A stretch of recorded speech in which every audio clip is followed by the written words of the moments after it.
Welcome to NTD News Today. Here are today's top stories. The Supreme Court weighs the scope and scale of presidential immunity as new testimony offers more insights in Trump's hush money trial. We have the latest. Former President Trump calls on conservatives to be fearless in defending their values. More on his message broadcast at CPAC in Hungary. On-campus clashes between police and demonstrators as anti-Israel protests continue. Some lawmakers are calling for an investigation into possible Chinese Communist Party funds behind the unrest. TikTok's response to a possible ban from U.S. app stores. A new law forces its Chinese regime-linked parent company to sell. Secretary of State Antony Blinken in China, meeting with Chinese regime leader Xi Jinping. China's support for Russia's military is in the focus. We hear from the secretary.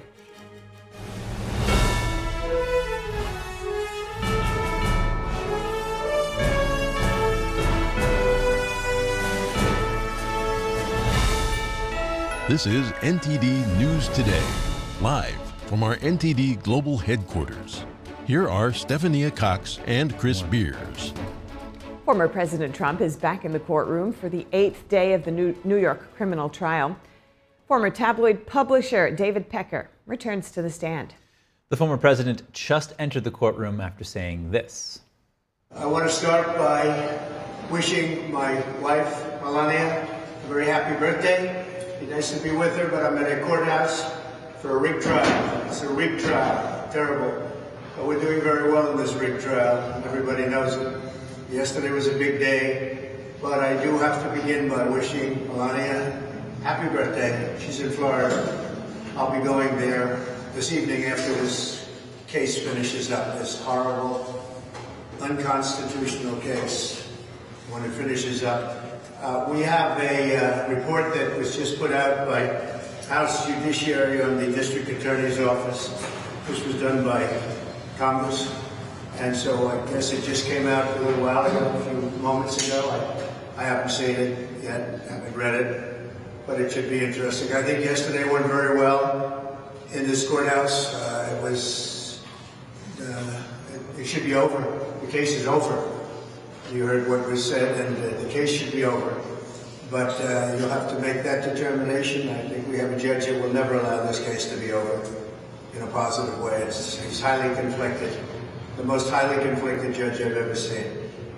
And yesterday, I think in the Supreme Court having to do with immunity, I heard the argument was brilliant. I listened to it last night. I thought it was really great. I thought the judge's questions were great. And all presidents have to have immunity. It has nothing to do with me. Absolutely nothing. All presidents have to have immunity. You don't have a president, certainly not a president that the founders wanted. So we have another day of court in a freezing courthouse. It's very cold in there, on purpose, I believe.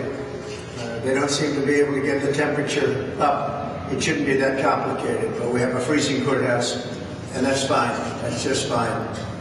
Let them keep handing it out. There's a rigged trial. Thank you very much, everybody. Former President Trump's hearing on 4 additional alleged gag order violations has been moved. It was originally set for Wednesday, May 1st, but will be held on Thursday, May 2nd instead. It's unclear why the date and time changed, but it means Trump will be able to attend 2 campaign events next Wednesday. In court Thursday, Assistant District Attorney Chris Conroy told Judge Juan Marchand there have been 4 violations of the gag order in the last 3 days. At a hearing Tuesday, prosecutors had already asked the judge to hold Trump in contempt for violating the gag order, citing 10 social media posts from before and during the trial. They also want the posts taken down. Trump said earlier this week that he believes the order is both unfair and totally unconstitutional. Judge Marchand has yet to rule on these alleged violations. And for analysis of arguments before the Supreme Court considering presidential immunity yesterday, we're joined by John Malcolm, who previously worked for the Department of Criminal Justice Criminal Division. He's now a senior legal fellow at the Heritage Foundation and VP of the Institute for Constitutional Government there as well. John, welcome. Good to see you. To begin with, the justices tackled many aspects of their decision yesterday, how and whether to delineate personal and official acts, whether a president should be impeached before being tried criminally, and whether criminal statutes apply to presidents by implication. What stood out to you the most in the arguments and the justice's response?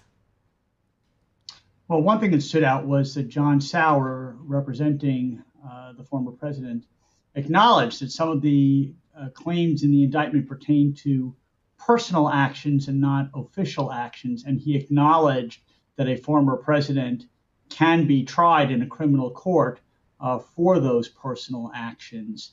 The argument was, well, what if these are official actions? What if he's actually using the levers of power as president of the United States? Can he be prosecuted criminally after he leaves office for those?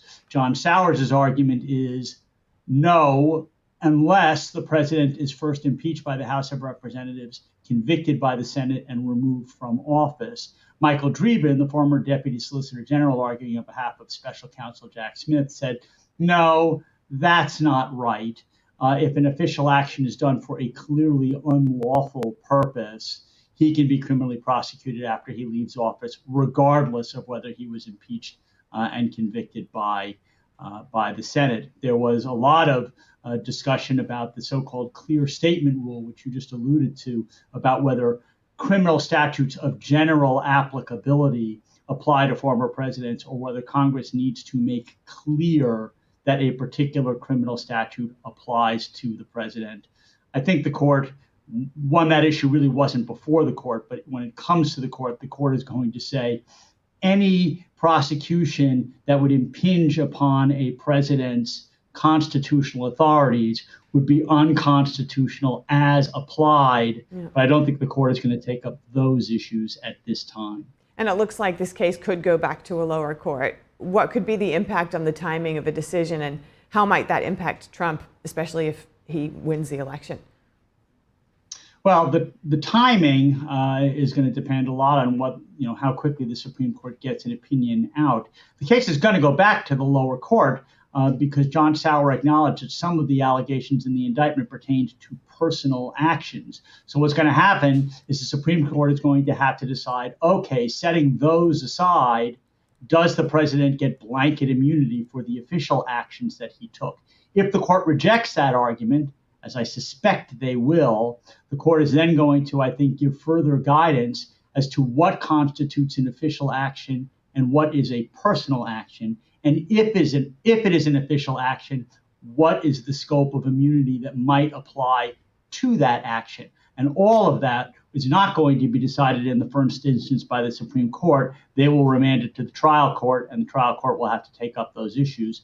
This is all going to delay this trial. I think it's going to be difficult to get this trial in before the election. And of course, this is a federal prosecution. And if Donald Trump is elected as president, then he could, after being inaugurated, I suppose, get the whole thing dropped or pardon himself. And then looking ahead, of course, to future presidents, whatever is decided now will apply to them too. And the justices really weighed that in their decisions and their discussion yesterday. What would be the potential implications in your view? Well, I think the Supreme Court very much has in mind that this case not only affects Donald Trump, which it does immediately, but it affects all future presidents. Justice Neil Gorsuch said, we're going to be issuing a ruling for the ages. And you ended up having different scenarios presented. On the one hand, Donald Trump's lawyers sit there and say, well, if a former president can be prosecuted for his official actions, they're going to be second guessing themselves all the time at a time in which decisive action is needed, for fear that once they leave office, what they did may subject them to criminal prosecution. On the other hand, the government said, look, if the only way to prosecute somebody, a former president, for an official action is if they're first impeached and then convicted, you could end up getting a president who gets elected, uses the levers of power to engage in all sorts of lawless conduct, and then resigns or pardons himself before he is ever impeached and convicted. So you ended up having these two extremes being presented, and the court's going to have to try to come up with a test that deals with a potentially lawless president without causing a future president to second guess every decision that they make. Yeah, it's a delicate balance right there they're tackling there. Thank you so much, John Malcolm. Great to speak with you. Great to be with you. A House committee says former President Trump's so-called hush money case is politically motivated. The House Judiciary Committee announced a new report yesterday. It says Trump's prosecution erodes the American people's confidence in the justice system. In a press release, the committee said DA Alvin Bragg's investigation and prosecution of Trump is the result of focusing on one individual in search of a crime. In the report, the committee says Bragg weaponized the justice system to find anything in Trump's political, personal, or professional life that he could be prosecuted for. The committee says this threatens to destroy the fundamental notion of blind justice. According to the report, the case against Trump relies heavily on the testimony of just one witness, former lawyer Michael Cohen. The committee calls Cohen a convicted perjurer with a demonstrable prejudice against President Trump. Mr. Bragg's office has not yet responded to a request for comment on the report. And former President Trump says he's ready to renew a conservative alliance with Hungary's Prime Minister Viktor Orban. A video message from Trump was played at the CPAC conference in Budapest today. I've just recently spoken at CPAC in the United States, and now I'm honored to address so many patriots in Hungary who are proudly fighting on the front lines of the battle to rescue Western civilization. Together, we're engaged in an epic struggle to liberate our nations from all of the sinister forces who want to destroy them. Every day, we're battling to preserve our culture, protect our sovereignty, defend our way of life, and uphold the timeless values of freedom, family, and faith in Almighty God. As long as we remain united in our vision, true to our principles, and fearless about defending our values, conservatives will win the battle to save our civilization from the communists, Marxists, and fascists, and restore the reign of conservatism and common sense to the world. Orban has been one of Trump's closest allies in Europe. In the message, Trump says he looks forward to working closely with the Prime Minister once again. Orban was re-elected for a fourth consecutive term after a landslide election victory in 2022. He is seen by many on the American right as a model for his tough policies on immigration and support for families and Christian conservatism. Trump met Orban in Florida in March. After their meeting, Orban lent his support to the former president and said that only the return of Trump to the White House could bring peace in Ukraine. Up ahead, controversy over a federal rule concerning abortion. 17 states say the rule would go against state law, barring the use of public funds for abortion. More on a lawsuit. And a cargo ship left Baltimore Harbor for the first time since the bridge collapsed in March. But there's still more work to do before the port is fully operational again. More in just a moment here on NTD News Today. Shenyun Creations, the streaming platform from Shenyun, featuring world-class dance, past programs, and all original music.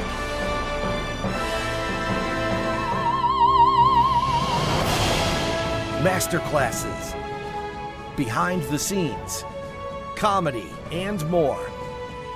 Explore shenyuncreations.com. We all know that words have power. They set things in motion and make us happy or sad. But there's one word that stands out because when people say it, lives are changed. It's not a big word. It's itsy bitsy. It's only 3 little letters. But when you say it, the life of a kid like me can be changed. So, what is this special word? It may surprise you. It's yes! Yes! Yes! Yes to becoming a monthly supporter of Shriners Hospitals for Children. That's right. Your monthly support allows the doctors and nurses at Shriners Hospitals for Children to give the most amazing care anywhere and change the lives of kids like me. And me. And me. Because people like you have said yes. Now I can play football. And I can play catch. And I can walk. So what do you say? Will you say yes right now? It's so easy. All you have to do is pick up the phone or go to loveshriners.org right now and say yes. When you say yes to giving just $19 a month, only 63 cents a day, we'll send you this adorable Love to the Rescue blanket as a reminder of all the kids you're helping every day. My life is filled with possibility because of the monthly support of people just like you who called the number on your screen and said yes. Yes. Yes! Yes. Your yes is making a difference in my life and the lives of so many other kids like me. Thank you. Thank you. Thank you. Thank you. Thank you for giving. Please call or go online now. If operators are busy, call again or go to loveshriners.org to say yes right away.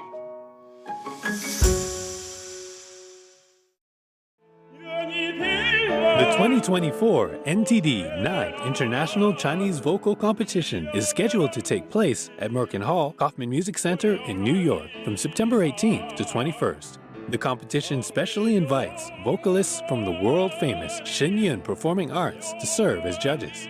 The prestigious Gold Award is $10,000. Chinese vocal artists aged 18 to 50 are welcome to register.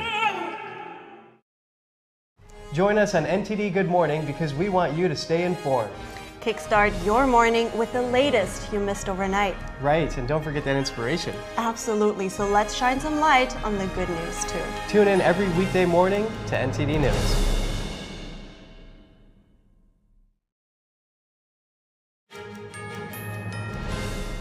Clashes between police and anti-Israel protesters continued yesterday across several campuses. NTD's Daniel Monahan has more on the unrest, which has resulted in around 550 arrests in the last week. Back up! In Georgia, nearly 30 demonstrators were arrested at Emory University in Atlanta on Thursday. One demonstrator here appears to struggle against two police officers. A third officer can be seen using a taser to subdue him, as cries of protest are heard all around. Georgia State troopers say protesters launched bottles at them and refused to leave when they arrived to break up a demonstration. Tear gas was also deployed. In New Jersey, two students were arrested during an anti-Israel protest at Princeton. The university says it happened after protesters set up a tent encampment. The pair were handcuffed with zip ties and led away by officers, while protesters chanted, "Dispose! Divest!" Princeton warned the day before that anyone involved in an encampment who refuses to stop after a warning would be arrested and immediately barred from campus. In Washington, D.C., demonstrators at Georgetown can be seen wearing the Palestinian keffiyeh, the black and white scarf widely considered a symbol of solidarity with the Palestinians. Posters with Party of Socialism and Liberation can be seen.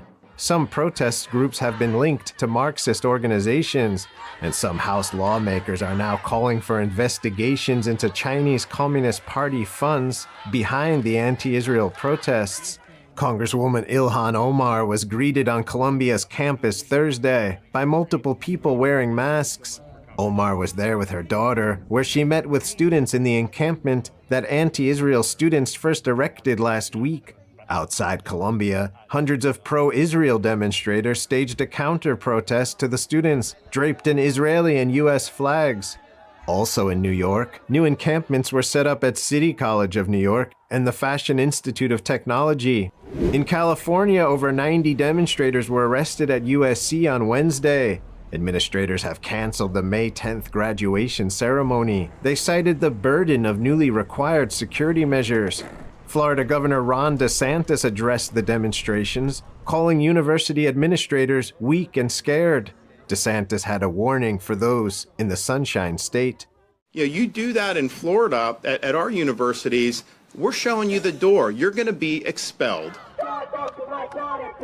The anti-Israel movement has also gained steam abroad. In France, over 100 anti-Israel protesters were taken away by police from the Paris Institute of Political Studies. Daniel Monahan, NTD News. The University of Southern California said yesterday it's calling off its graduation ceremony this year, citing security concerns. The move comes just 1 week after canceling the valedictorian speech. Students at USC react to the news. For me personally, I don't care that much, but I believe some students, they do care, especially for like a large ceremonies, it's like represents I actually graduate and USC did not handle the situation properly. I think that they offended many different groups in the way that they handled this. They weren't very clear at any point. I think that's kind of like stupid because I feel really bad for all the students that have worked so hard. And also on top of that, these are like the students from 2020 who missed their high school graduation and now they're missing their college graduation. So, and that's really messed up. Has the world forgotten October 7th? NTD's Kelly Wright traveled to Israel to speak to survivors and hostage family members. They vow never to forget as they combat anti-Semitism and fight for freedom. Watch Hope for Israel, an NTD News primetime special tonight at 10 p.m. Eastern here on NTD. President Biden pitched what he called the Great American Comeback in New York yesterday. He announced a $6 billion agreement with chip manufacturer Micron Technology. NTD's Jeremy Sandberg has the story. The agreement between the Department of Commerce and Micron Technology includes up to $6.1 billion in subsidies for 2 microchip factories. It's part of the 2022 CHIPS and Science Act, which aims to boost domestic manufacturing and reduce dependence on China and Taiwan. President Biden said the U.S. once had 40% of the chips market, but over time production moved outside the country. Biden said the pandemic exposed weaknesses in the supply chain that hurt critical industries. We're bringing advanced chips manufacturing back to America after 40 years, and it's going to transform our semiconductor industry. The Commerce Department said the federal grants would support the construction of 2 fabrication plants in Clay, New York. Micron plans to invest $100 billion there, which it says will create over 13,000 jobs. The grants also provide initial funding for a facility in Boise, Idaho. Micron is looking at a $25 billion investment there and the creation of 6,500 jobs. The White House said the deal also included at least $40 million in funds for training and workforce development, and that the company has, quote, affirmed it respects workers' rights to organize, to share feedback without fear of reprisal, and to collectively bargain. The Biden administration has positioned itself as a supporter of unionization. Biden has sought the support of several major unions during his presidential campaign. A progressive think tank called him the most pro-union president in history. Biden is selling the agreement as the Great American Comeback story. He signed the $52 billion CHIPS Act in 2022 to subsidize domestic semiconductor production and research. Conservative lawmakers opposed the bill at the time, calling it corporate welfare. Senator Mike Lee of Utah said using tax dollars to subsidize corporations would increase inflation and hurt ordinary Americans. Walter Lohman, who is with conservative think tank The Heritage Foundation, said, quote, giving taxpayer money away to rich corporations is not competing with China. Jeremy Sandberg, NTD News. Kim Kardashian is using her star power to highlight the issue of criminal justice reform. The socialite sat down with Vice President Kamala Harris yesterday to discuss pardons for nonviolent drug offenses. The roundtable took place in the wake of 11 pardons and 5 commuted sentences made by President Biden. 4 of those pardoned were present at the White House yesterday. Kardashian told them she was excited to hear their stories. She said she meets some of the smartest individuals every time she visits a prison. Harris thanked Kardashian for using her platform to highlight the importance of second chances. The vice president says she's a big believer in the power of redemption. According to the White House, since taking office, President Biden has commuted the sentences of over 120 people and granted pardons to 20 more who committed nonviolent drug offenses. Controversy over a federal rule concerning abortions. A group of Republican-led states filed a lawsuit yesterday. It challenges a regulation giving workers who had abortions the same legal protections as workers who are pregnant or recently gave birth. The 17 states claim the rule violates the Constitution by interfering with the ability of states to regulate and ban abortion. The rule by the Equal Employment Opportunity Commission is based on a 2022 law. It mandates most employers accommodate pregnant workers or those with related medical needs. The rule specifies the law can apply to abortion and birth control as well. The states say abortion is not a medical condition that Congress intended for the law to cover. They say being forced to accommodate state workers' abortions would go against state laws barring the use of public funds to provide abortions. And a New York appeals court overturned Harvey Weinstein's 2020 sex crimes conviction yesterday. The court found the trial judge unfairly allowed testimony against Weinstein based on allegations that weren't part of the case. NTD's Jeremy Sandberg has more on the ruling and some reactions. New York's highest court threw out Harvey Weinstein's 2020 rape conviction on Thursday. The reversal comes 4 years after the Hollywood producer was sentenced to 23 years in prison on multiple sex crimes. The 7-justice appeals court, in a split 4-3 vote, said the trial judge had made a critical mistake by letting women testify even though their accusations were not part of the charges Weinstein faced. Judge Jenny Rivera wrote the court compounded its mistakes by letting Weinstein be cross-examined on the allegations, influencing jurors. Rivera said the synergistic effect of the errors was not harmless. No one's above the law, but no one's beneath the law either. Weinstein's defense attorney Arthur Aidala, after the ruling, called it a great day for the U.S. and the world. Because it instills in us the faith that there is a justice system. Weinstein's case helped trigger the Me Too movement, with some states like New York passing laws that allowed civil lawsuits for alleged sexual misconduct, even as statutes of limitations had passed. This is not a blow to the movement. It is a clarion call. Me Too movement founder Tarana Burke says the decision, while devastating for survivors, underscores the issue at hand. 10 years ago, we could not get a man like Harvey Weinstein into a courtroom. And you need to be clear about that. Me Too advocates noted Thursday's ruling was based on legal technicalities and not exoneration. Weinstein's lawyer said he will remain jailed through any new trial proceedings and is set to return to L.A., as he also faces a separate 16-year prison term in California after being convicted there for rape and sexual assault last year. The Manhattan DA's office stated Thursday it would do everything in its power to retry Weinstein's case. Jeremy Sandberg, NTD News. And the first cargo ship has successfully left Baltimore Harbor after the bridge collapsed last month. It's a sign that recovery is moving forward at the major port. The ship, called the Balsa 94, sailed through a temporary deep water channel made around the wreckage of the bridge. It was accompanied by 2 tugboats. The Maryland Port Administration said the channel will likely be open for about 4 days.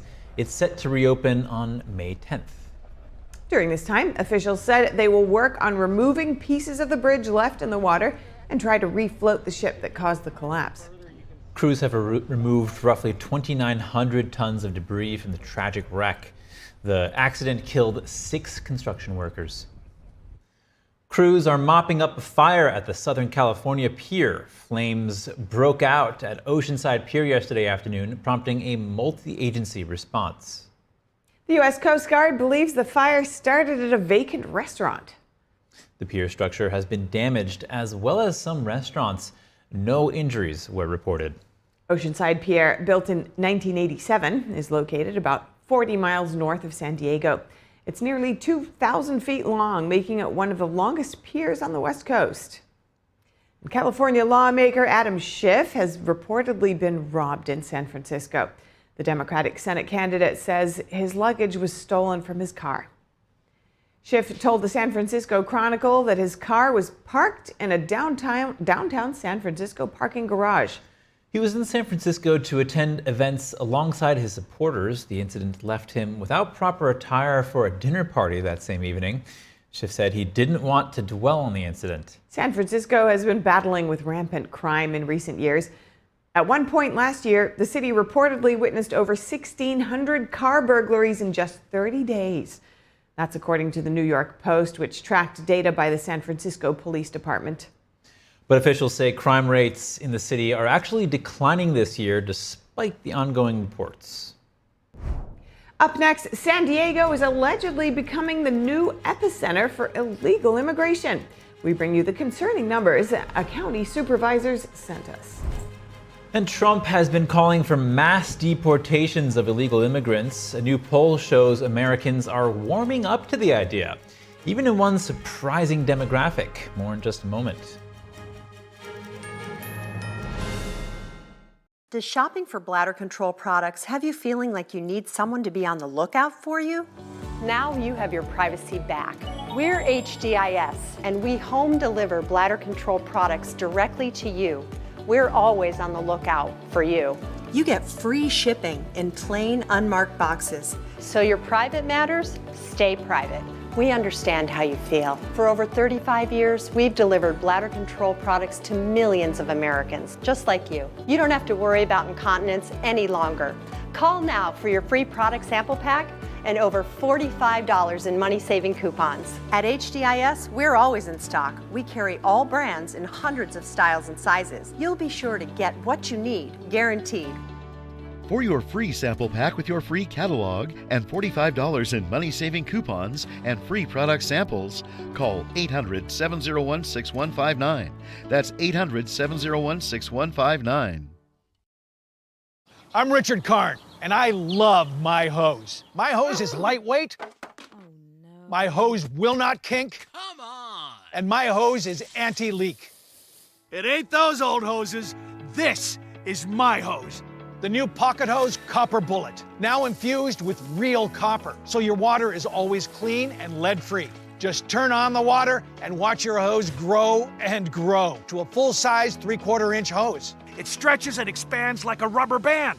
And when you turn off the water, away it goes, shrinking and squeezing that water out until it's practically bone dry. And that makes it easy to carry and put away. Our new inner tube uses 3 layers of high-strength latex on the inside. Then it's wrapped in a new polymer filament jacket, similar to the technology used in forest fire hoses because it's light and tough. 3 times stronger than the other hoses. It's guaranteed for 10 years. Nearly impossible to tear or snag. And the redesigned connector protector helps stop leaks at the spigot. But my favorite part of our new hose build? The oversized, easy-to-grip fittings. Easy on and off, even with gloves. With more than 100 patents worldwide, it's the best pocket hose in the world. Get the super light 25-foot pocket hose Copper Bullet today for only $29.99. But wait, call now and get our copper spray nozzle with our exclusive thumb drive free. Simply use your thumb to turn off and on. And with 10 unique patterns, you'll have a setting for every job. It's a $30 value, yours free with every 50-foot Copper Bullet. But it's not available in stores. This is an exclusive release of our newest pocket hose. There is a strict limit of 3 per order, so don't wait. Order now. To order, call 1-800-709-9108 or visit copperbullethose.com. So call 1-800-709-9108 or visit copperbullethose.com. Order now. I'm Arian Pastar in South America, Brazil, and we are NTD News.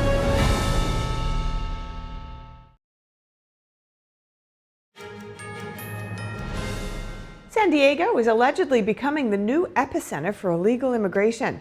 A county supervisor says hundreds of thousands crossed illegally in recent months. San Diego County Supervisor Jim Desmond told NTD on Wednesday alone Border Patrol apprehended 2,000 illegal border crossers within the San Diego sector. He added that San Diego is leading all 9 southern border sectors in April, a trend unseen since the 1990s. According to Desmond, the San Diego sector saw over 200,000 Border Patrol apprehensions since October. This includes individuals from over 75 countries. The county supervisor says smugglers are choosing the San Diego sector because they see it as the path with least resistance, partly due to California's sanctuary state policies. New numbers show about half of Americans are in support of mass deportations of illegal immigrants, including many Democrats. This as more states are taking measures to fight illegal immigration. A new Harris poll conducted for Axios released on Thursday shows that 51% of Americans support mass deportations of illegal immigrants. Not just Republicans, but also 42% of Democrats say they'd support that. Former President Trump has repeatedly called for such mass deportations. For example, earlier this month, he addressed the crisis while speaking in Michigan. On day one, I will seal the border and will begin the largest domestic deportation operation in the history of our country. And if other countries say they won't take them back, we're not going to take them back, I will say that, yeah, here they come. You're just going to hold on to your britches, because here they come. They're coming back. President Biden says Trump doesn't support an immigration bill that stalled in Congress. But the new poll found that 32% of people say it's Biden who is most responsible for the crisis. This outranks any other political or structural factor.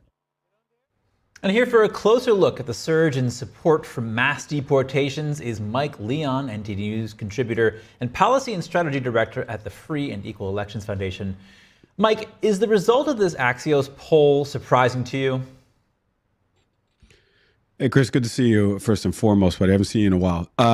Yeah, it's a little surprising to me because if you think about it, and the one thing is so funny, I was talking about polling recently on an episode of ours about the first thing I always look at with polling is the sample size. This is 6,200 plus folks that were sampled across different age ranges. So you had boomers, you had Gen Z, you had Gen X, you had Republicans, independents, Democrats, you had whites, Latinos, and blacks that were surveyed as a part of this. And the fact that you have an increase on the Democratic side, 46%, like you said, on the Republican side that are in favor of ending birthright citizenship, I think says to me, and the pollsters also said this, and they echoed this in the poll, was that it signals to President Biden that there is something that needs to be done about what is happening at our U.S. southern border. And it's not just now the polling, it's also the agencies that are working across the border. It's local law enforcement in these towns. It's the mayor of these border towns in El Paso and Eagle Pass, et cetera.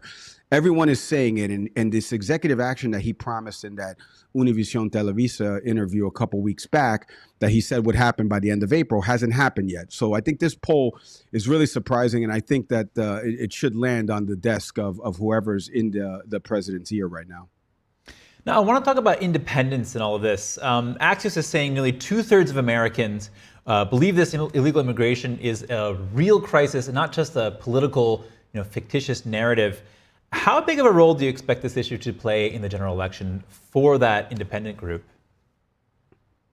Yeah, so, we've seen a lot of exit polling across the caucuses and primaries that have pointed to immigration as the number one cause, right? And everyone's going to try to analyze the independent vote. I mean, we were overanalyzing it in the caucuses and primaries because we thought independents, especially in states that were open primaries, would vote for someone like a Nikki Haley or Ron DeSantis.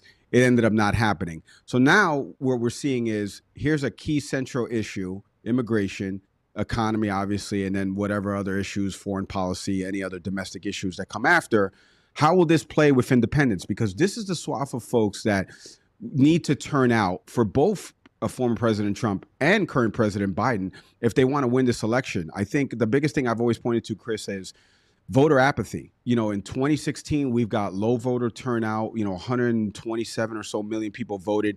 In 2020, we got almost 156 million people that went out to the ballot box to vote in the presidential election. Neither of these candidates can afford for the independent vote to stay home. And so from an immigration standpoint, I think that poll really points to that President Trump is starting to gain inroads in terms of what independent voters are feeling about the wave of immigration that's happening and the current Biden administration's mishandling of what's happening at the border. Now, this poll we're talking about also says that Americans believe the Biden administration is the number one cause for the border crisis. How big of a hurdle is this issue for President Biden this election cycle? Yeah, that's a great question. Look, I've spoken to folks in the Biden campaign. Obviously I'm Latino. You can't get away with it with this face, Chris. And so this is a central issue for the Biden campaign, right? I think the biggest thing right now, and having spoken to folks on the ground in El Paso, in Eagle Pass, from reporters, I've spoken to folks on the Mexican side of the border as well. All of them have said that the Biden administration needs to take this serious, right? And you're seeing as the images that are playing with me right now in the package are of him down there at the border. It's been overwhelming for any administration if you think about it. And this is the thing that's been echoed to me from folks on the ground. It's that the Obama administration failed at this. The Trump administration had and I hate to say it like this, the luxury of a global pandemic where they could use a policy that was in direct conflict with what CDC guidelines were saying. So you could have a Remain in Mexico policy and you could limit the amount of folks that were coming into the border because it was a public health crisis. Now we're kind of past that, and the Biden administration really hasn't done anything from a legislative standpoint. We know why. We've talked about it on this show specifically about different issues and legislative things that have not even come to the floor for votes in the House and Senate. So now folks are pointing to that inaction to the Biden administration. This is coming home to roost for him. Listen, there's only 6 months left until the election, and the president's going to have to go out there and campaign on this. All right, Mike Leon, NTD News contributor and policy and strategy director at the Free and Equal Elections Foundation. Good to see you. Thank you for your insight as always. Thanks for having me, Chris. Coming up, TikTok issues its response to a possible ban from U.S. app stores. A new law forces Chinese regime-linked parent company to sell. 20,000 meditators peacefully petitioning the Chinese Communist Party. Why Beijing's reaction shows the true nature of the CCP, and why the event still represents hope 25 years later. More shortly here on NTD News Today. We are only 80 years removed from countries that killed 60 to 70 million people intentionally. And we have people being like, oh, it can't happen here. Yeah, it can, and it might. These people, they're not interested in the facts. They're not interested in anything except crushing people that are in their way. There needs to be a formal deprogramming of the cult members. A strong church can stop this.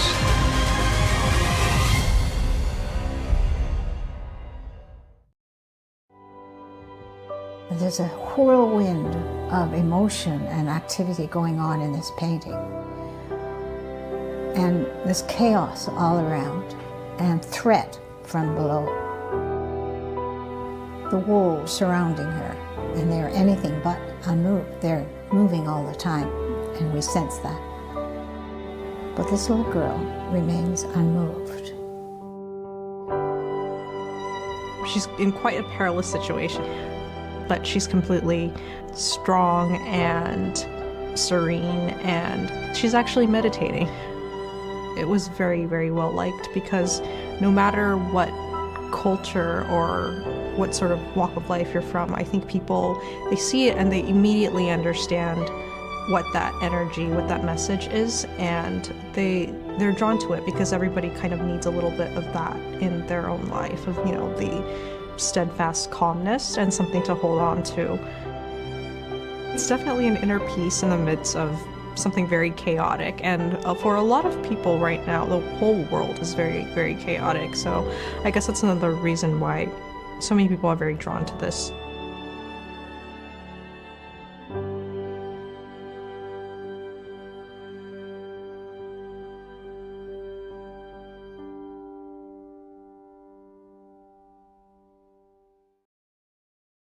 We've been spending a lot more time than ever at home these days. So maybe now you've just noticed cold air coming in from a couple windows, or that your patio door isn't closing fully, which means you're losing heat in the winter, losing cooling in the summer, losing money all year long. And that means now is the time for new windows and patio doors from Renewal by Andersen. Most installations are usually done in just one day. Renewal by Andersen windows and doors can help lower your heating bills and air conditioning bills with their most energy efficient glass available. Only their windows are made with Fibrex material, proven to be 2 times stronger than vinyl, and they're backed by a 20-year warranty. And right now, when you buy one window or patio door, get one at 40% off. Plus, there's no money down, no payments for 12 months, and no interest for 12 months. Plus, an additional $200 off your entire purchase. 1-800-968-1443. I'm Iris Tao at the White House, and we are NTD.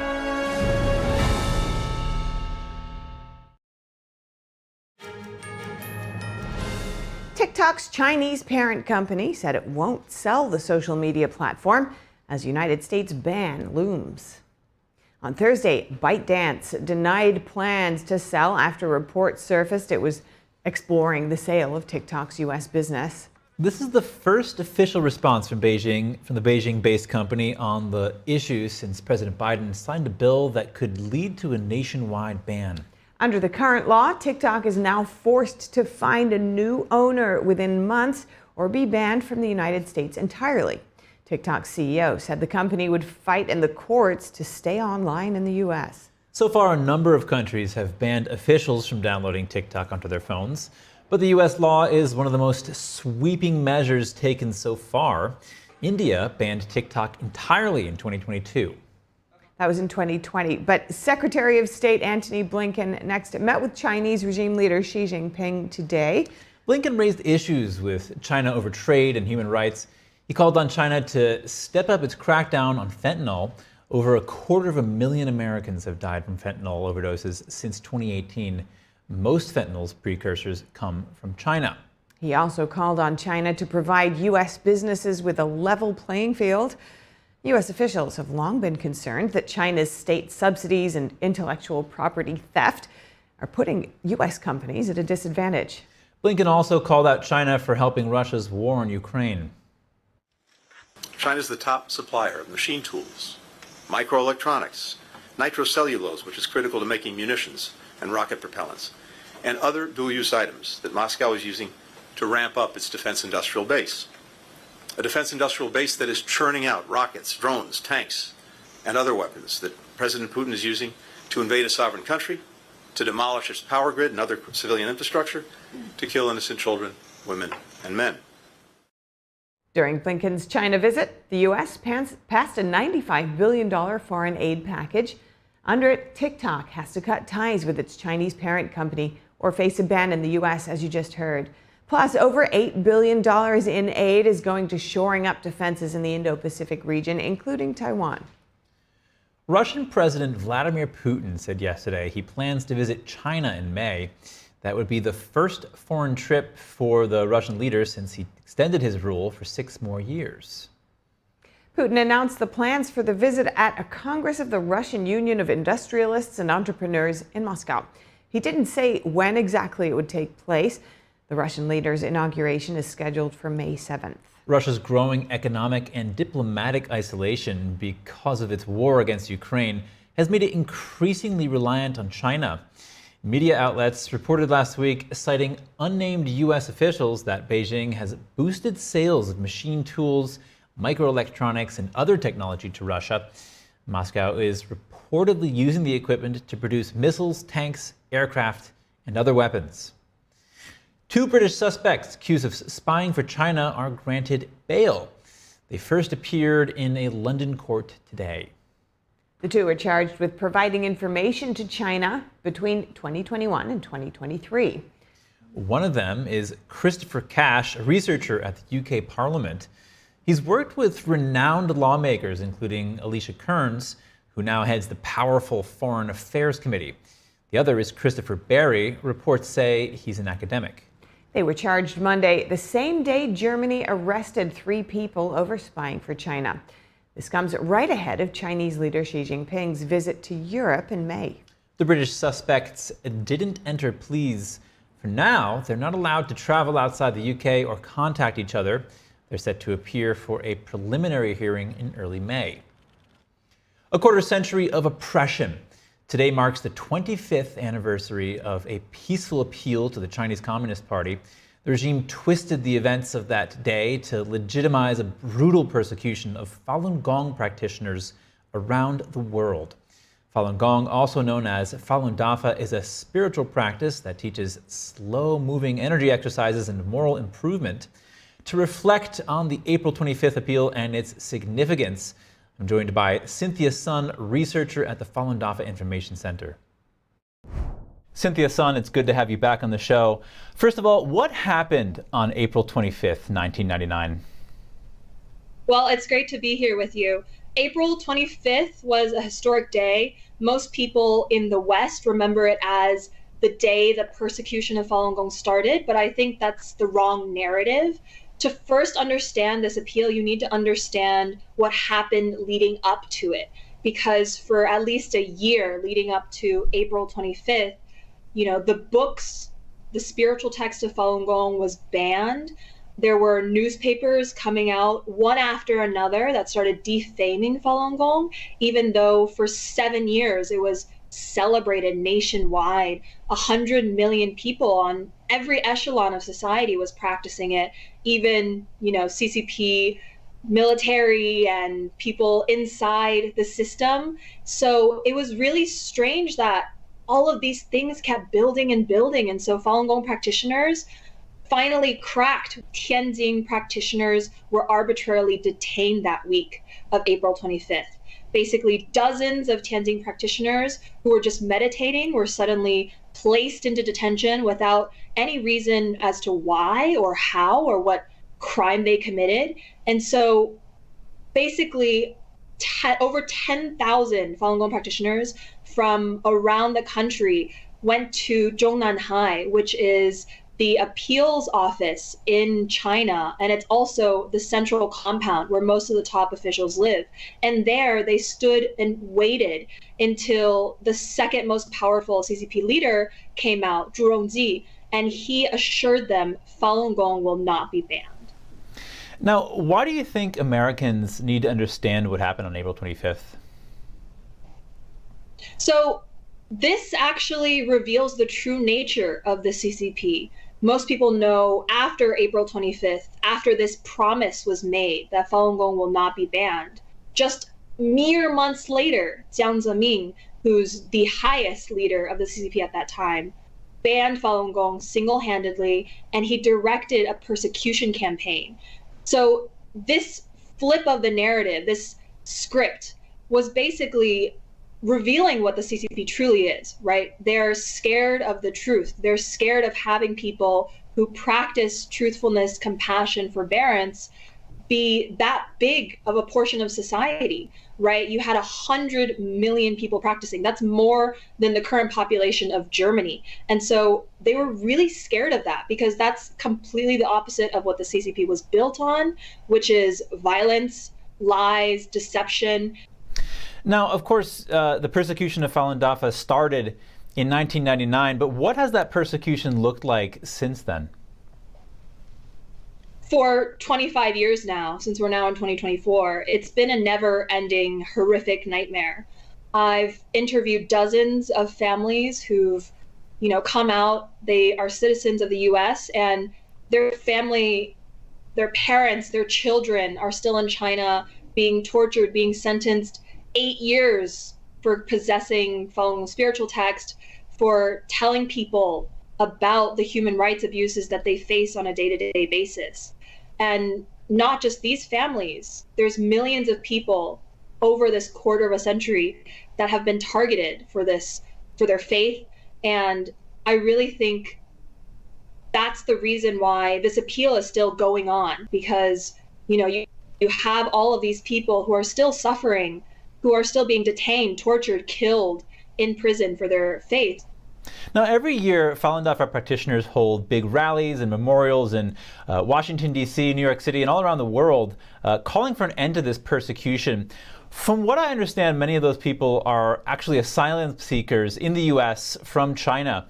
What does it mean for them to be able to stand up for their faith here on U.S. soil when they can't do that back home in China? It's freedom, but it's bittersweet freedom, because there's this young lady that I met recently.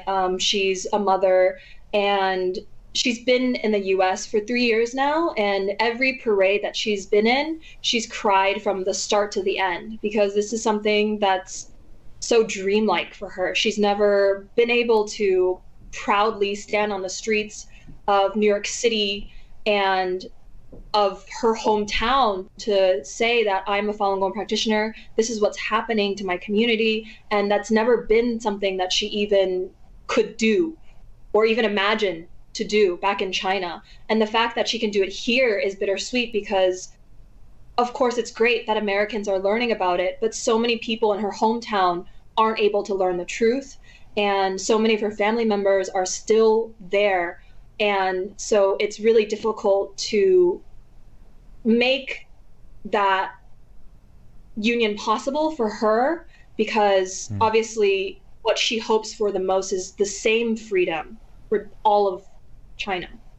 And just in closing here, Cynthia, what does April 25th mean for Falun Dafa practitioners and for the world today? I think it means faith, and I think it means hope, because like I said earlier, the appeal of April 25th has never stopped. We're not just asking for the release of Tianjin practitioners, we're now asking for the release of practitioners in over 20 provinces and municipalities. And we're not just asking for an end to the state-run propaganda, we're asking for all state-run media and affiliated media in now Western countries that are printing the same propaganda about Falun Gong in the US and in other countries. And we're not just asking for an end to repression against Falun Gong and discrimination, we're asking for an end to the persecution and the cold genocide. So I think it's continuing, and it's an even larger scale now with the amount of people that are coming forward and saying that truthfulness, compassion, forbearance is correct, and Falun Gong should not be persecuted.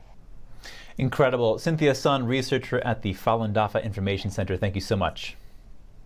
Thank you. For round-the-clock original news coverage, visit us at ntd.com or download our NTD app. Stay with us and we'll bring you more in the next 2 hours.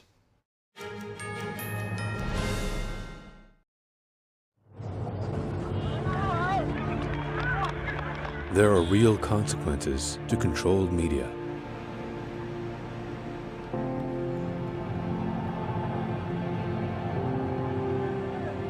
And NTD's founders know them firsthand. Our freedom of thought is the price.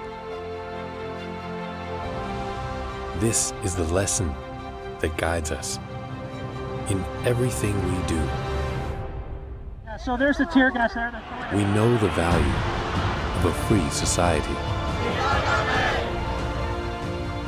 And we take seriously the responsibility to preserve it.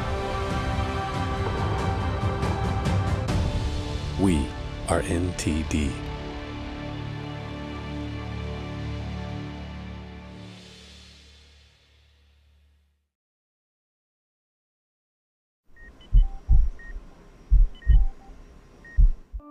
I had a pretty normal mom life.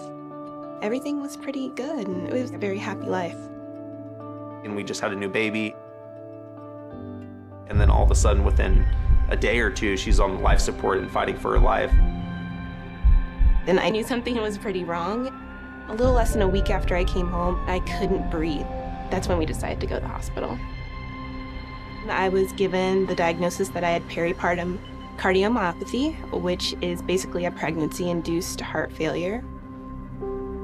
They told me my only chance was a heart transplant. And the American Heart Association helped make that possible. Their research helped save me. This could not happen without monthly donations from friends like you. Your sustained support helps fund life-saving research that leads to medical breakthroughs, like those that gave Jen a second chance at life. Heart disease is the #1 killer in America, and we urgently need your help to save lives. Go to helpheart.org or call now to become a monthly donor today. Your donation of only $19 a month, just 63 cents a day, will make a difference through prevention, early detection, treatments, and cures that help save lives.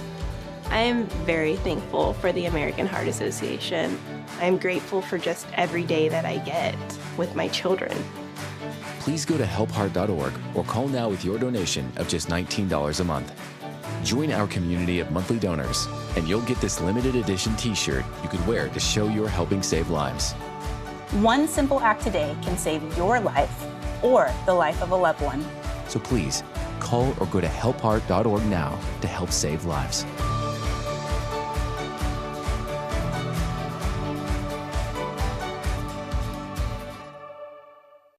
When I started MyPillow, it was just a problem solution, one product company. Well, since then, with the help of my dedicated employees, we now have hundreds of products, some you might not even know about. To get the word out, we're having a $25 extravaganza. 2-pack multi-use MyPillows, $25.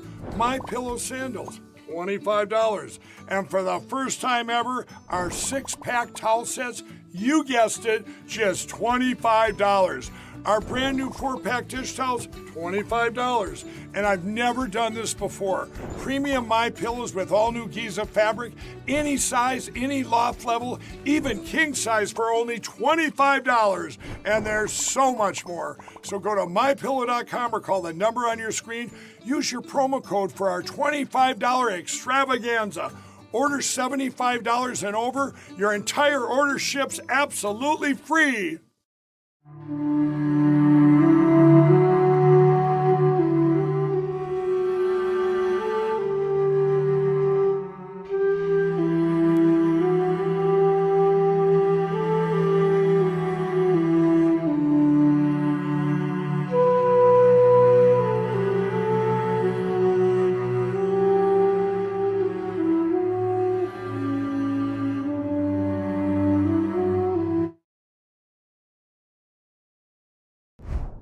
Welcome to NTD News Today. Here are today's top stories. Former President Trump's New York criminal trial enters day 8.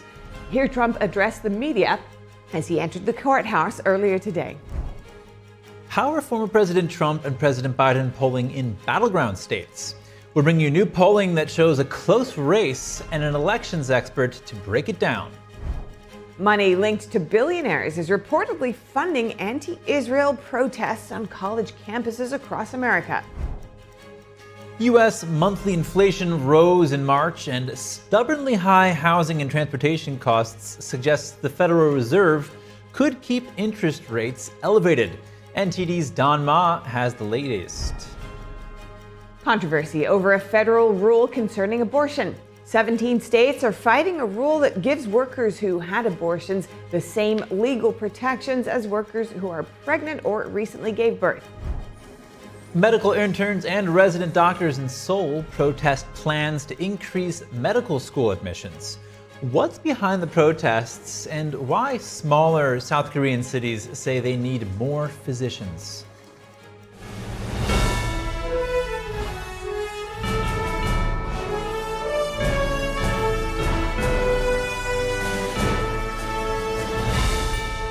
This is NTD News Today, live from our NTD Global Headquarters. Here are Stephania Cox and Chris Beers. Former President Trump is back in the courtroom for the 8th day of the New York criminal trial. Former tabloid publisher David Pecker returns to the stand. The former president just entered the courtroom after saying this. I think yesterday went very well in this courthouse. It should be over. The case is over. You heard what was said, and the case should be over. But you'll have to make that determination. I think we have a judge that will never allow this case to be over in a positive way. He's highly conflicted, the most highly conflicted judge I've ever seen. And yesterday, I think in the Supreme Court having to do with immunity, I heard the argument was brilliant. I listened to it last night. I thought it was really great. I thought the judge's questions were great. And all presidents have to have immunity. It has nothing to do with me. Absolutely nothing. All presidents have to have immunity. You don't have a president, certainly not a president that the founders wanted. Today, Trump's attorneys are continuing to cross-examine the prosecution's first witness, David Pecker, the former publisher of National Enquirer. Earlier, Pecker testified that he was involved in efforts to suppress embarrassing stories that could have hurt Trump's 2016 campaign. He also said his publication paid for some stories. The attorneys are trying to call Pecker's memory into question and poke holes in his credibility.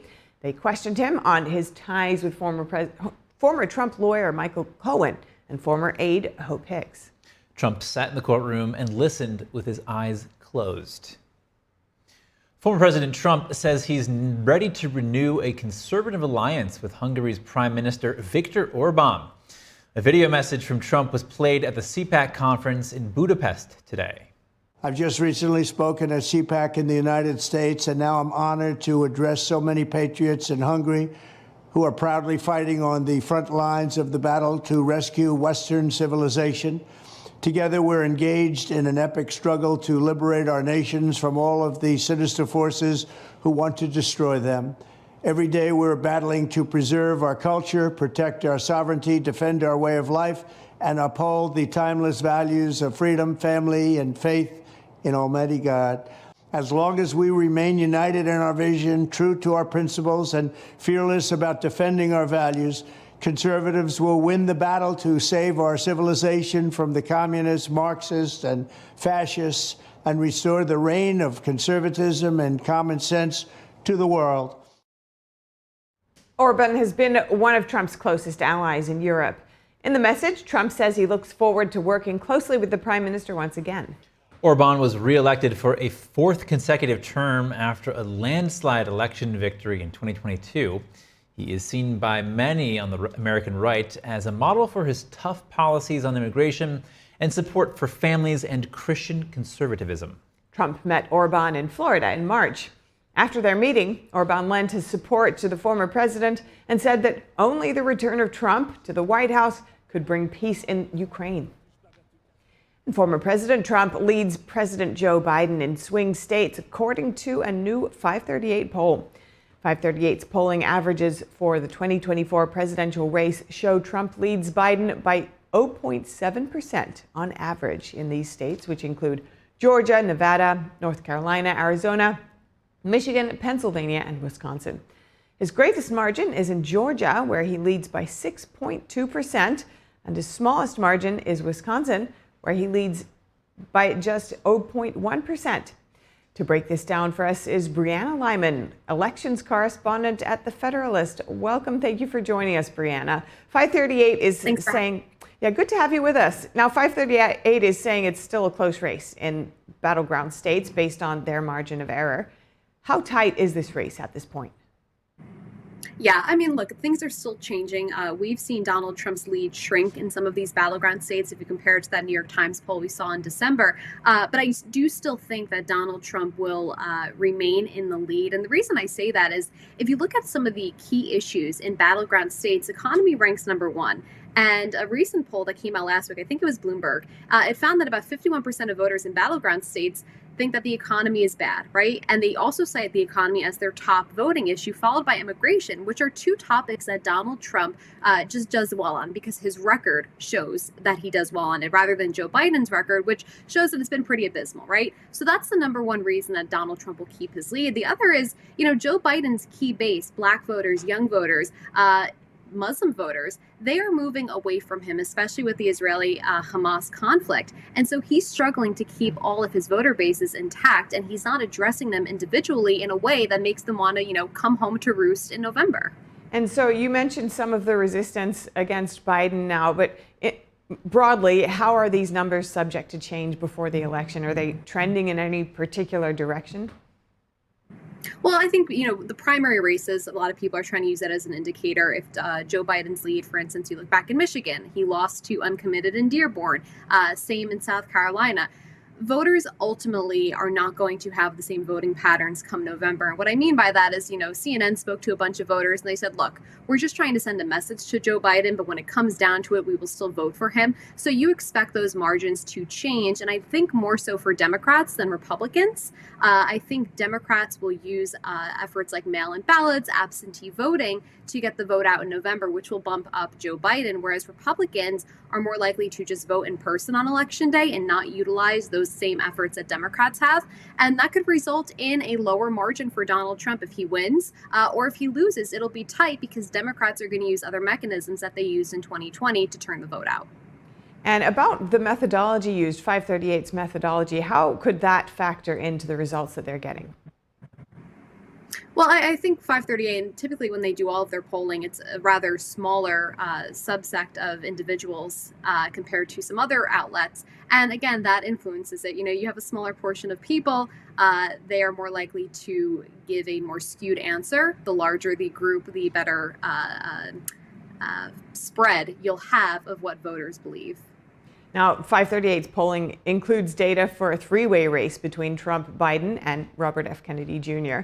What would happen to these numbers if we were to factor in Cornel West and Jill Stein? Third-party races are really interesting. You go back to 2016, and Jill Stein, she and, I'm losing his name, the other third-party candidate in Michigan, they had about, I think it was 220,000 votes for them in Michigan, and Hillary Clinton lost that race by less than that, right? So you have to wonder whether or not those 220-some thousand voters would have shifted their vote for a Democrat candidate, considering Jill Stein and the other candidate were more left-leaning. I think throwing a fourth third-party candidate in won't have any marginal impact. I think, if anything, RFK Jr., he hurts Joe Biden, and that voters who are disillusioned with Biden can either choose the couch, they can choose to vote for Joe Biden, or they can choose RFK. And if they choose the first or the third option, it's still a vote for Donald Trump. And just lastly, Brianna, there are a slew of hot button issues on the table this election cycle, some of which you've certainly mentioned. What would you say is the biggest wild card factor this election? You know, I mean, look, in 2020, the biggest wild card factor was COVID, which didn't come out till months beforehand. So I think the biggest wild card factor will be how well Democrats use the mechanisms they used in 2020 and how far they're willing to go in the courts. You know, Mark Elias right now is bringing a lot of election challenges that have already been settled. And I bring up Wisconsin in particular because in 2022, the Supreme Court said, look, the expansion of ballot drop boxes was illegal in 2020. You guys had no right to do that. And that obviously led some people to believe that there was problems in Wisconsin, and I think rightfully so. And now Mark Elias is suing again to relitigate that same case. So I think the biggest wild card will be if Democrats are successful in their efforts to weaken safeguards for voting. All right, great. Thank you so much for this discussion. Brianna Lyman, elections correspondent at The Federalist. Appreciate it. Thank you. And tensions remain high on college campuses across the nation as anti-Israel protests continue. At Columbia University, the 48-hour window for negotiations has passed. The school and the student protesters haven't reached an agreement, and the encampment continues. The school said last night, "We have our demands, they have theirs." A formal process is underway and continues. Speaking on Fox News earlier, NYPD Chief of Patrol John Schell warned protesters that a Seattle-style occupation zone won't be tolerated. Police in other parts of the country arrested dozens of protesters yesterday, including at Indiana University in Bloomington, Ohio State University, and Emory University in Atlanta, Georgia. The White House declined House Speaker Mike Johnson's call to send the National Guard troops to deal with the campus protests. The White House called it a state issue. And the University of Southern California said yesterday it's calling off its graduation ceremony this year, citing security concerns. The move comes 1 week after canceling the valedictorian speech. Students at USC react to the news. For me personally, I don't care that much, but I believe some students, they do care, especially for like a large ceremonies. You know, it's like represents I actually graduate. And, USC did not handle the situation properly. I think that they offended many different groups in the way that they handled this. They weren't very clear at any point. I think that's kind of like stupid. Because I feel really bad for all the students that have worked so hard. And also on top of that, these are like the students from 2020 who missed their high school graduation.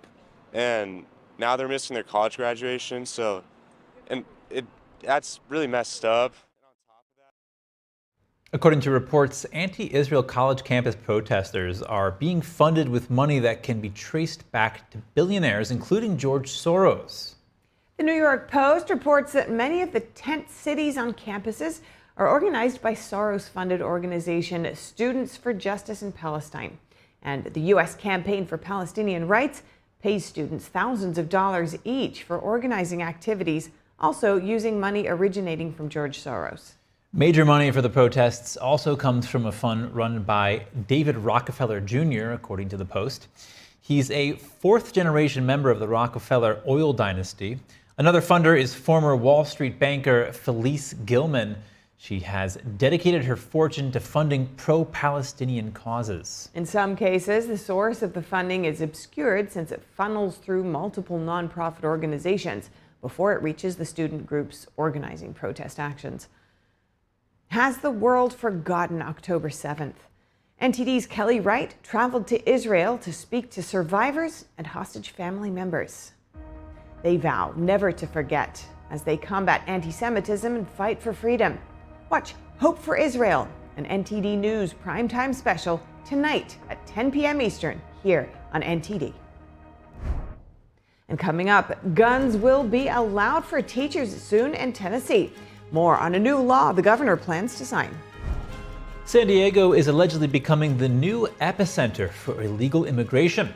We bring you the concerning numbers a county supervisors sent us.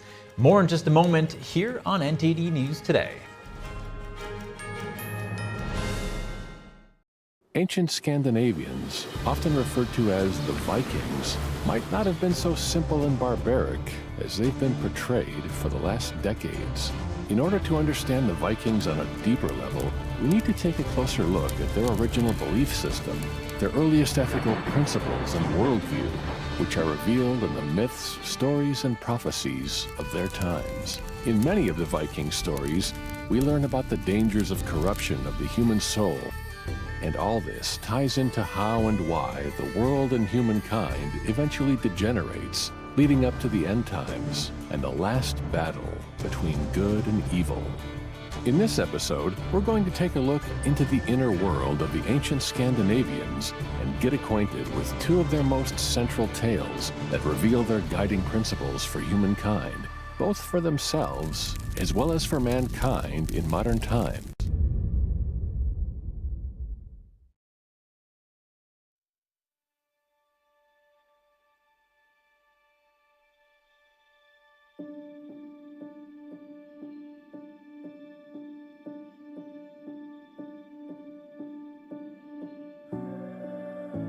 One in 5 children worldwide are faced with the reality of living without food. No family dinners, no special treats, not enough energy to play. All around the world, hunger is affecting children's physical and mental health. Toddlers are suffering from acute malnutrition, which stunts their growth. Kids are forced to drop out of school so they can help support their families. Conflict, inflation, and climate have ignited the worst famine in our lifetime. And we are fed up. Fed up that hunger devours dreams. Fed up that hunger destroys joy. Fed up with the fact that hunger eats childhood. Help us feed the futures of children all over the world by visiting getfedupnow.org. For as little as $10 a month, you can join Save the Children as we support children and families in desperate need of our help. Now is the time to get fed up and give back. When you join the cause, your $10 monthly donation can help communities in need of life-saving treatments and nutrients, prevent children from dropping out of school, support our work with communities and governments to help children go from short-term surviving to long-term thriving. And now, thanks to special government grants, every dollar you give can multiply up to 10 times the impact. That means more food, water, medicine, and help for kids around the world. You'll also receive a free tote bag to share your support for children in need. Having your childhood eaten away by hunger is unimaginable. Get fed up. Call us now or visit getfedupnow.org. Join us on NTD Good Morning because we want you to stay informed. Kickstart your morning with the latest you missed overnight. Right, and don't forget that inspiration. Absolutely, so let's shine some light on the good news too. Tune in every weekday morning to NTD News.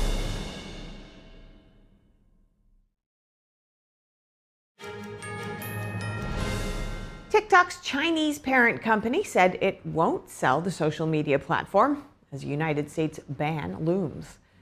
On Thursday, ByteDance denied plans to sell after reports surfaced it was exploring the sale of TikTok's U.S. business. This is the first official response from the Beijing-based company on the issue since President Biden signed a bill that could lead to a nationwide ban. Under the current law, TikTok is now forced to find a new owner within months or be banned from the United States entirely. TikTok CEO said the company would fight in the courts to stay online in the U.S. So far, a number of countries have banned officials from downloading TikTok on their phones. But the U.S. law is one of the most sweeping measures taken so far. India banned TikTok entirely in 2020. And San Diego is allegedly becoming the new epicenter for illegal immigration. A county supervisor says hundreds of thousands crossed illegally in recent months. San Diego County Supervisor Jim Desmond told NTD on Wednesday, alone, Border Patrol apprehended 2,000 illegal border crossers within the San Diego sector. He added that San Diego is leading all 9 southern border sectors in April, a trend unseen since the 1990s. According to Desmond, the San Diego sector saw over 200,000 Border Patrol apprehensions since October. This includes individuals from over 75 countries. The county supervisor says smugglers are choosing the San Diego sector because they see it as the path with least resistance, partly due to California's sanctuary state policies.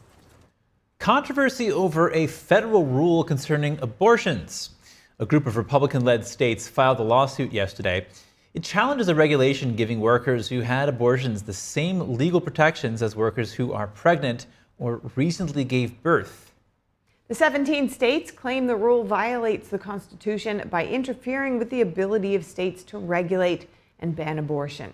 The rule by the Equal Employment Opportunity Commission is based on a 2022 law. It mandates most employers accommodate pregnant workers or those with related medical needs.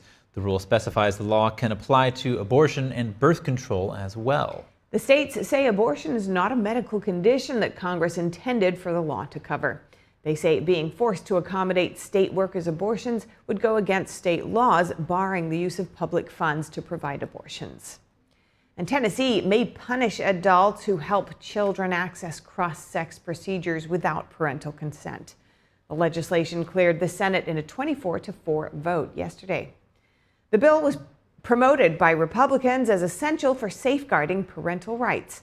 It says adults finding, harboring, or transporting minors for cross-sex procedures will face criminal charges. Violators would be hit with a Class C felony, 3 to 15 years in prison, and fines up to $10,000. Critics say the bill is too broad. They cite the example of an adult who talks to a minor about websites that helps kids travel to other states for cross-sex procedures and the possible consequences of that. Concealed handguns in Tennessee's schools will likely become law this week. Tennessee Governor Bill Lee said yesterday he plans to sign a bill recently passed by state lawmakers. The governor says it's important to give school districts the option to use a tool he says will keep children safe. The GOP-controlled state house passed the measure Tuesday, mostly along party lines. Under the bill, those seeking to carry concealed handguns on school grounds must undergo at least 40 hours of specialized school policing training every year. They also need written permission from law enforcement. There are currently at least 26 states that allow teachers or school staff to carry guns on school premises, with certain exceptions, of course. And California lawmaker Adam Schiff has reportedly been robbed in San Francisco. The Democratic Senate candidate says his luggage was stolen from his car. Schiff told the San Francisco Chronicle that his car was parked in a downtown San Francisco parking garage. He was in San Francisco to attend events alongside his supporters. The incident left him without proper attire for a dinner party that same evening. Schiff said he didn't want to dwell on the incident. San Francisco has been battling with rampant crime in recent years. At one point last year, the city reportedly witnessed over 1,600 car burglaries in just 30 days. That's according to the New York Post, which tracked data by the San Francisco Police Department. But officials say crime rates in the city are actually declining this year, despite the ongoing reports. And 3 women were thwarted from walking out of a New Jersey Target with almost $600 in unpaid merchandise. Police are now looking for them. The 3 women can be seen in security camera footage here looking through the clothing section. 2 of them attempt to walk out of the store with a full cart, but a Target employee catches them right outside the exit and turns their cart back into the store. The women then fled into a light-colored Jeep that's waiting at the curb nearby. The license plate is not clear from the camera footage. Gloucester Township Police Department is seeking information about the suspects. Crews are mopping up a fire at a Southern California pier. Flames broke out at Oceanside Pier yesterday afternoon, prompting a multi-agency response. The U.S. Coast Guard believes the fire started at a vacant restaurant. The pier structure has been damaged, as well as some restaurants. No injuries were reported. Oceanside Pier, built in 1987, is located about 40 miles north of San Diego. It's nearly 2,000 feet long, making it one of the longest piers on the West Coast. And 1 in 5 milk samples nationwide have tested positive for traces of bird flu. That's according to initial results of a Food and Drug Administration analysis. Scientists say the risk to the general public is low and milk on the shelves is safe to drink. Still, these results indicate the bird flu outbreak in dairy cows is more widespread than previously believed. According to the CDC, 1 human case from a person exposed to infected cows has been linked with this outbreak. Coming up, Southwest Airlines says it's shutting down service at 4 airports. Which ones are affected and why Southwest is making the move? Don Ma, host of Business Matters, joins us to discuss. And the National Highways Traffic Safety Administration launches another investigation into Tesla. It wants to find out whether the automaker did enough to improve driver safety after a recall over its Autopilot software. We'll have the details soon when we return. There is a road laid out for me. Boxes everywhere. And this is gonna be Addie's room. I am blind, You're really gonna like it. I hope so. Yeah. I know this road is there for me. There is a long way. First night here, but Amy seems cool. Ways down by the river. I am blind, but I need not see. I got this. I know this road is there for me. Okay. If I'm really free,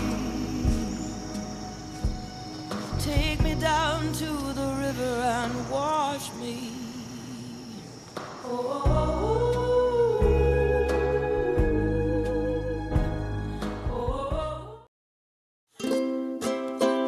If you're happy and you know it, clap your hands. If you're happy and you know it, ride your bike. If you're happy and you know it, then your face will surely show it. If you're happy and you know it, smile big and bright. Thousands of kids just like me are happy every day. And it's all because of generous people like you who support Shriners Hospitals for Children every month. All you have to do is call the number on your screen or go online to loveshriners.org right now with your monthly gift. Because of people like you, Shriners Hospitals for Children is able to make an everyday miracle happen for kids like me. If you're happy and you know it, dance around. If you're happy and you know it, play a song. If you're happy and you know it, then your face will surely show it. If you're happy and you know it, take a shot. And when you call or go online right now to donate $19 a month or more, we'll send you this adorable Love to the Rescue blanket as a thank you and a reminder of all the smiles you're bringing to kids' faces every day. Will today be the day you send your love to the rescue? When you call the number on your screen right now and give as little as $19 a month, just 63 cents a day, you'll be making a life-changing difference for a child, just like Sarah. Your monthly gift today could change your life forever. Because of you. We are happy and we know it. Thank you. Thank you. Thank you. Thank you. Please call or go online right now to give. If operators are busy, please wait patiently or go to loveshriners.org right away.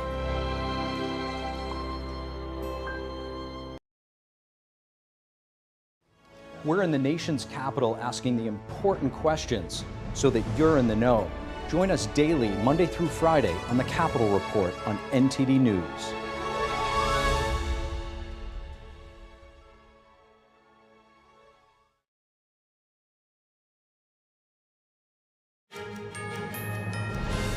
And joining us now is NTD's Business Matters host, Don Ma, to give us the latest updates from the tech and business world. Don, good to see you. Good to see you both, Chris, Steph. What's happening out there? Well, if you wouldn't believe it, inflation is not coming down fast enough, apparently. So according to the new data that we got, inflation is remaining stubbornly high last month, but it hasn't really stopped Americans from spending.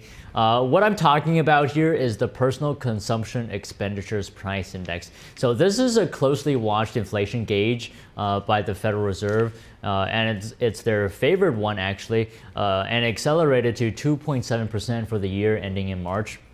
And this is according to data released earlier today by the Commerce Department. And prices for services, specifically for housing, healthcare, and transportation, are applying upward pressure to overall inflation. This is according to the data. Now, this isn't the kind of data that will give Fed officials confidence that inflation is on a downward path. Many economists prefer to measure the nation's inflation levels using the monthly consumer price index, which is the PCI index, and it shows prices are up 3.5% annually through March, and the Fed bases its 2% inflation target on the overall PCE index. So in its evaluation of monetary policy, the Fed also is closely watching shifts in underlying inflation, and this is best seen through the core PCE index. And what that is, it's stripping out food prices as well as energy prices. Okay, but people are generally still feeling it. Yeah, I mean, prices are still high. Even if inflation is slowing down, I mean, that doesn't mean prices are coming down. It just means prices are still rising, but at a slower rate. So whatever you're paying before, you're still paying that now. It's just increasing slower. Yeah, I mean, I went to Starbucks to get a drink, and I paid shamefully like $8.50 with a $1 tip, but it was like $7.50. I mean, that's here in Manhattan, but still, it's that would have not have happened a few years ago. Well, I appreciate your $1 tip. Yeah. Right. He was a nice guy. Okay, next up, Southwest Airlines is cutting back on operations. Tell us about that. Right.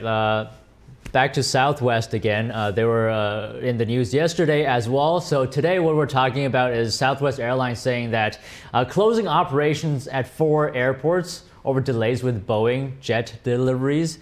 So Boeing, the airline, will no longer serve Bellingham International Airport. This is Southwest. And they're not going to serve Washington State, and they're not going to serve Cozumel International Airport in Mexico and Syracuse Hancock International Airport in New York. Now, service to Houston's George Bush Intercontinental Airport is going to be suspended here by Southwest. But the airline is going to continue to serve the city's older, smaller Hobby Airport.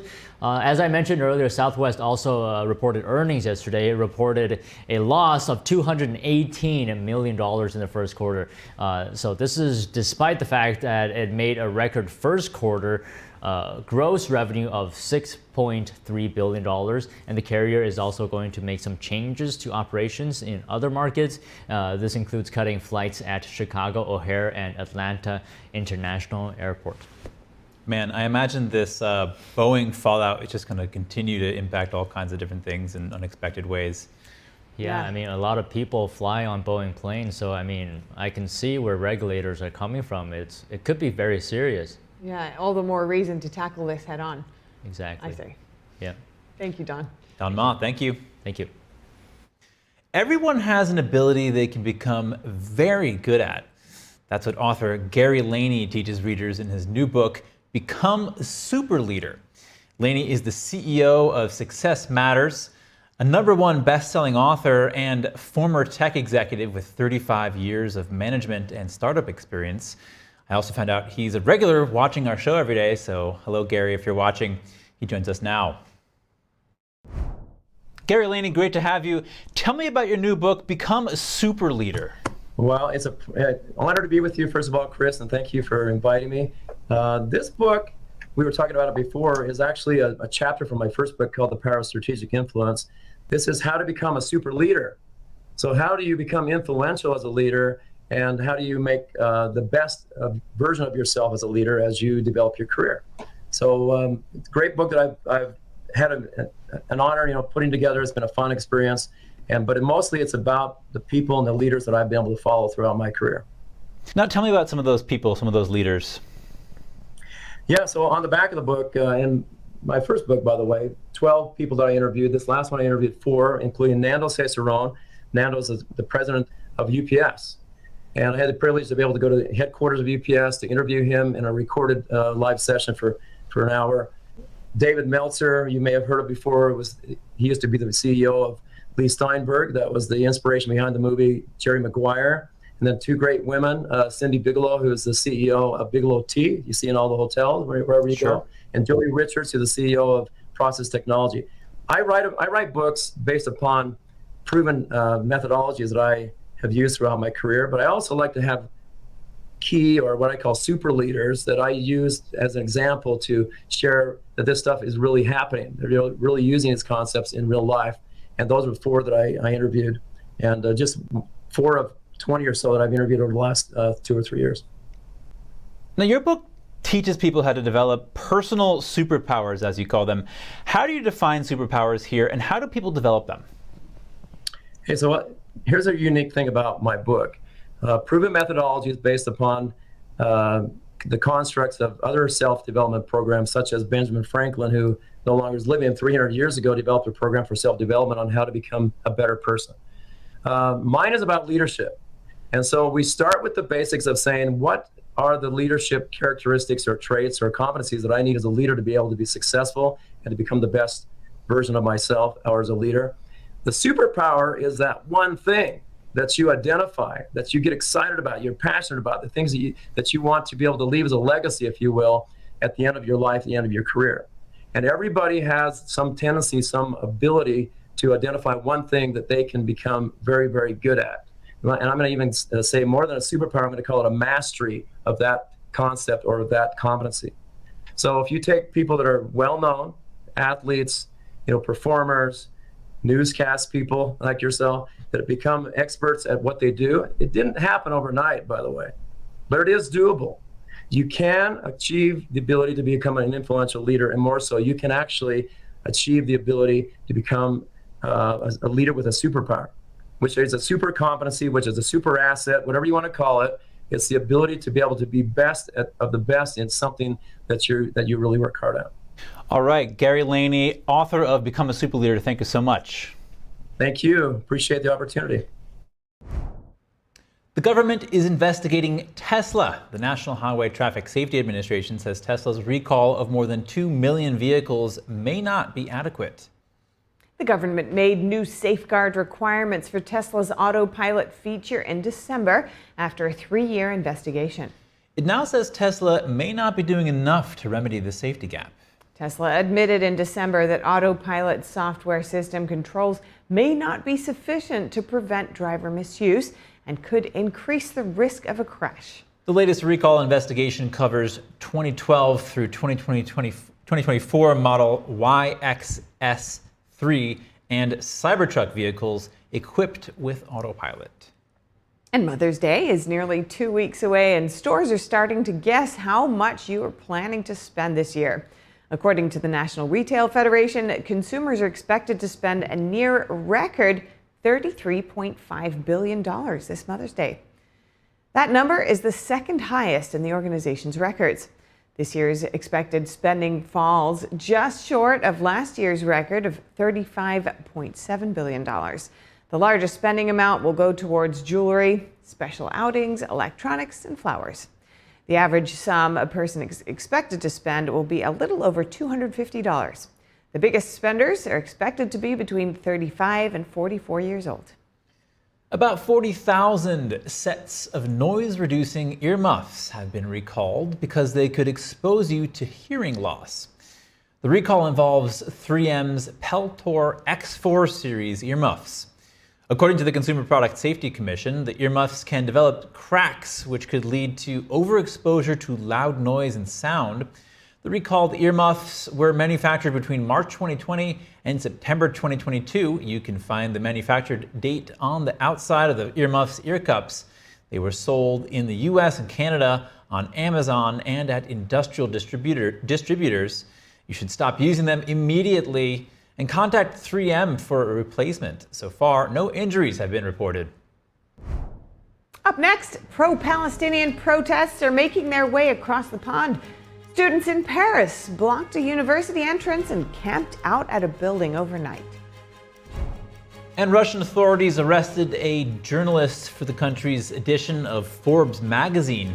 He's accused of spreading misinformation about the Russia-Ukraine war. More shortly here on NTD News Today.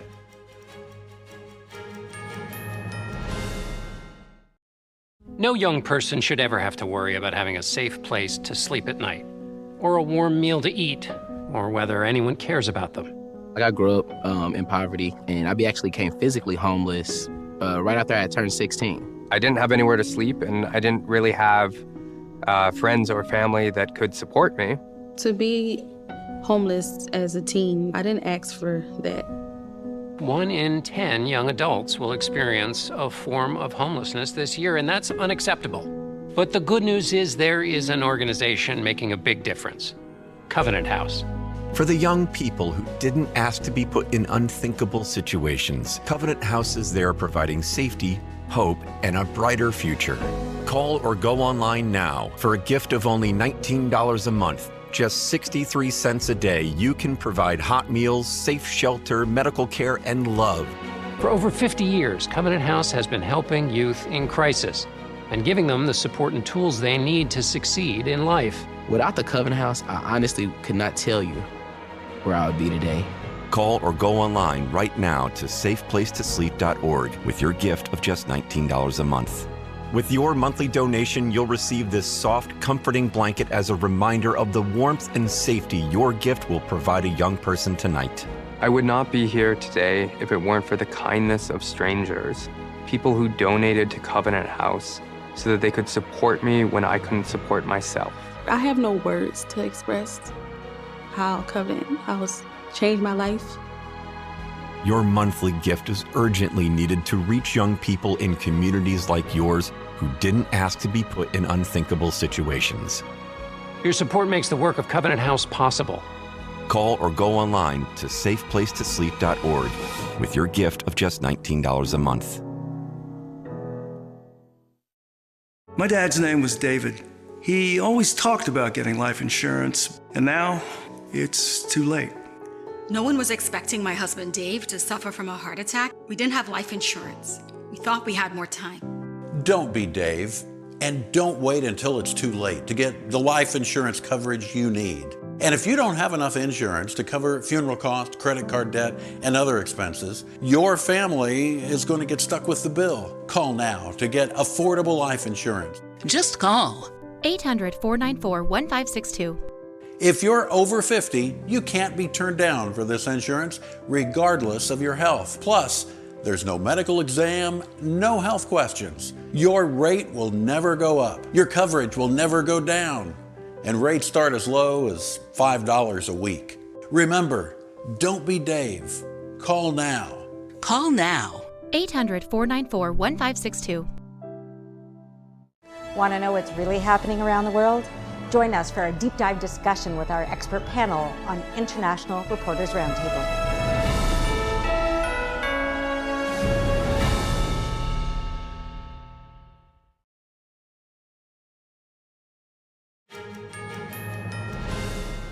And now we have a shift in gears, some short headlines from France and other European countries.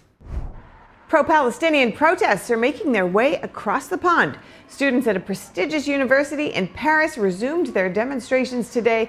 This comes days after French police broke up a protest inspired by encampments on U.S. campuses. Dozens of students blocked an entrance to a campus building in central Paris with trash cans, a bicycle, and more.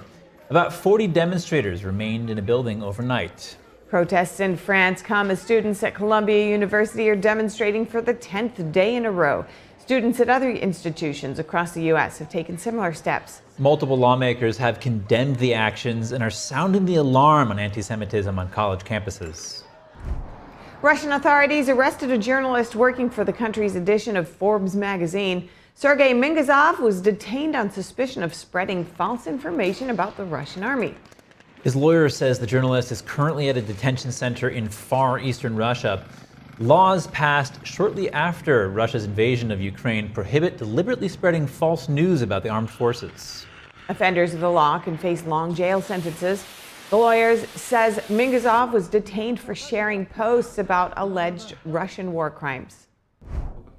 Meanwhile, a Ukrainian court today ordered the country's agriculture minister to be taken into custody. He's allegedly been involved in an illegal purchase of state-owned land.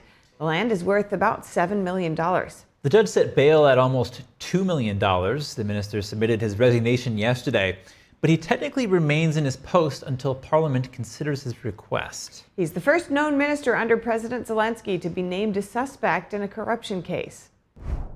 Greece today says it can't offer air defense systems to Ukraine. That's in response to pressure from EU and NATO allies to send more military aid.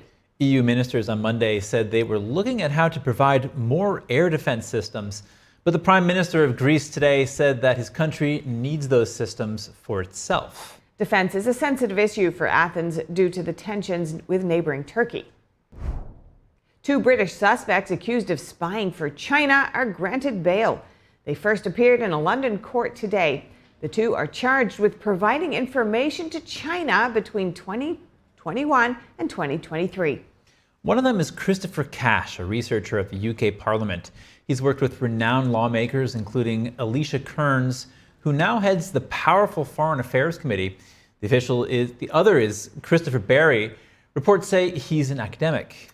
They were charged Monday, the same day Germany arrested 3 people over spying for China. This comes just ahead of Chinese leader Xi Jinping's visit to Europe in May. The British suspects didn't enter pleas. For now, they're not allowed to travel outside the UK or contact each other. They're set to appear for a preliminary hearing early in May. And thousands of indigenous protesters marched in Brazil's capital yesterday. They say a planned railroad will damage the land. Let's take a closer look. Thousands of indigenous protesters in Brazil marched around the National Congress on Thursday, calling on the government to protect their ancestral lands. It's part of a yearly protest this week in defense of indigenous land rights. They are upset with the government for planning a railway to transport grain from farm states to ports in the Amazon for export, as they fear doing so will destroy the environment of tribal communities near the Tapajós River. In the past, we died by the knife, by the bullet, and today we die by the pen, by making laws and by taking away our rights. This is a huge genocide that can happen within our nation, within the people, because our indigenous land is life. For us, it is forests and life. The protesters accuse Brazilian President Luiz Inácio Lula da Silva's government of not keeping to promises to officially recognize indigenous reservations as ancestral lands. They say the recognition is essential to protect their territories from illegal loggers, wildcat gold miners, and land grabbers encroaching on the expanding agricultural frontier in the Amazon. President Lula, who met with 40 indigenous leaders who led the march, said on X that, quote, "It is my moral duty to do what I can to minimize the suffering of indigenous people and guarantee their rights." Lula's minority government is undecided on whether to approve the railway project, which has strong backing from Brazil's powerful agricultural sector. However, the farm caucus in Congress is pressing for the building of the 590-mile-long railway, first proposed in 2015 before Lula was in office. In a statement to Reuters, the caucus said the project is of extreme importance for the shipment of grains. They claim it will cut freight costs by 25% and release less carbon dioxide into the atmosphere than the trucks that are currently used. Medical interns and resident doctors in Seoul are staging strikes against plans to increase medical school admissions. That's as hospitals in smaller South Korean cities say they're in dire need of more doctors.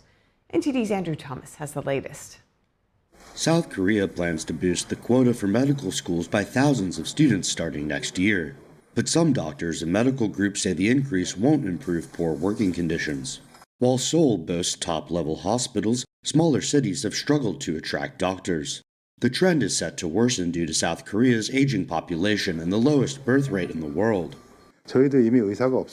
Because doctors are avoiding rural areas and flocking to major cities or the capital region to do medical practice, this issue has emerged as an urgent and critical task that needs to be addressed promptly. The hospital's cardiology department has resorted to using roving doctors from a nearby university hospital.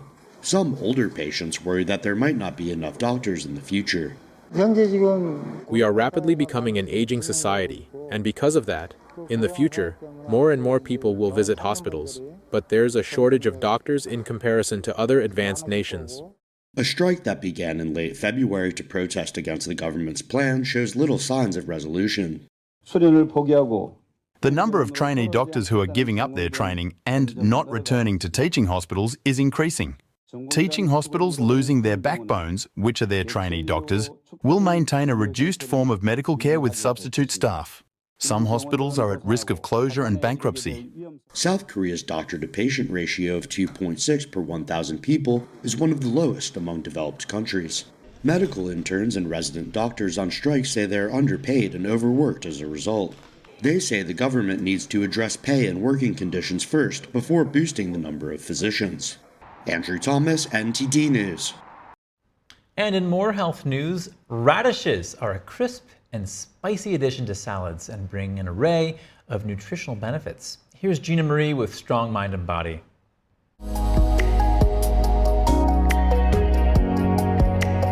Radishes are pungent and peppery and highly nutritious.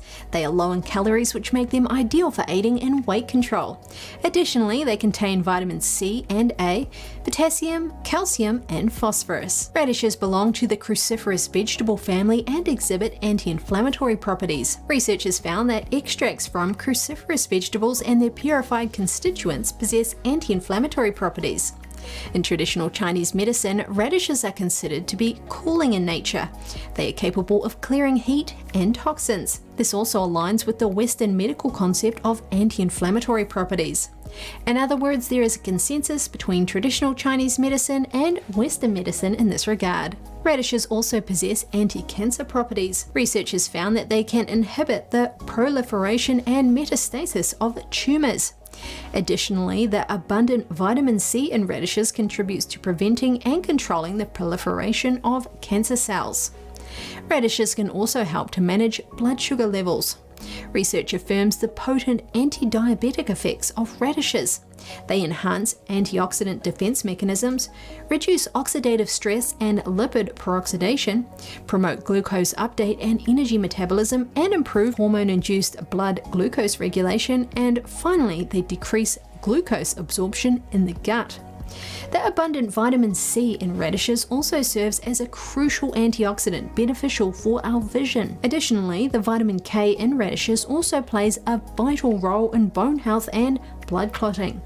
And the list of benefits goes on. Radishes are also high in fiber, which aids in digestion. In traditional Chinese medicine, radishes are believed to clear heat, detoxify, dispel phlegm, suppress cough, moisten the lungs, and promote digestion. As you can see, incorporating radishes into your diet can offer significant benefits. Before we head to break, if you have any feedback, please email us at news.today@ntd.com. And stay with us. We'll have more stories in just a moment.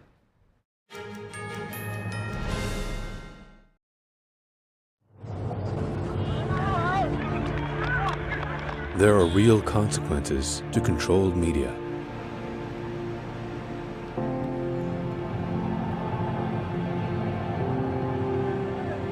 And NTD's founders know them firsthand. Our freedom of thought is the price. This is the lesson that guides us in everything we do. Yeah, so there's the tear gas there. We know the value of a free society. And we take seriously the responsibility to preserve it. We are NTD.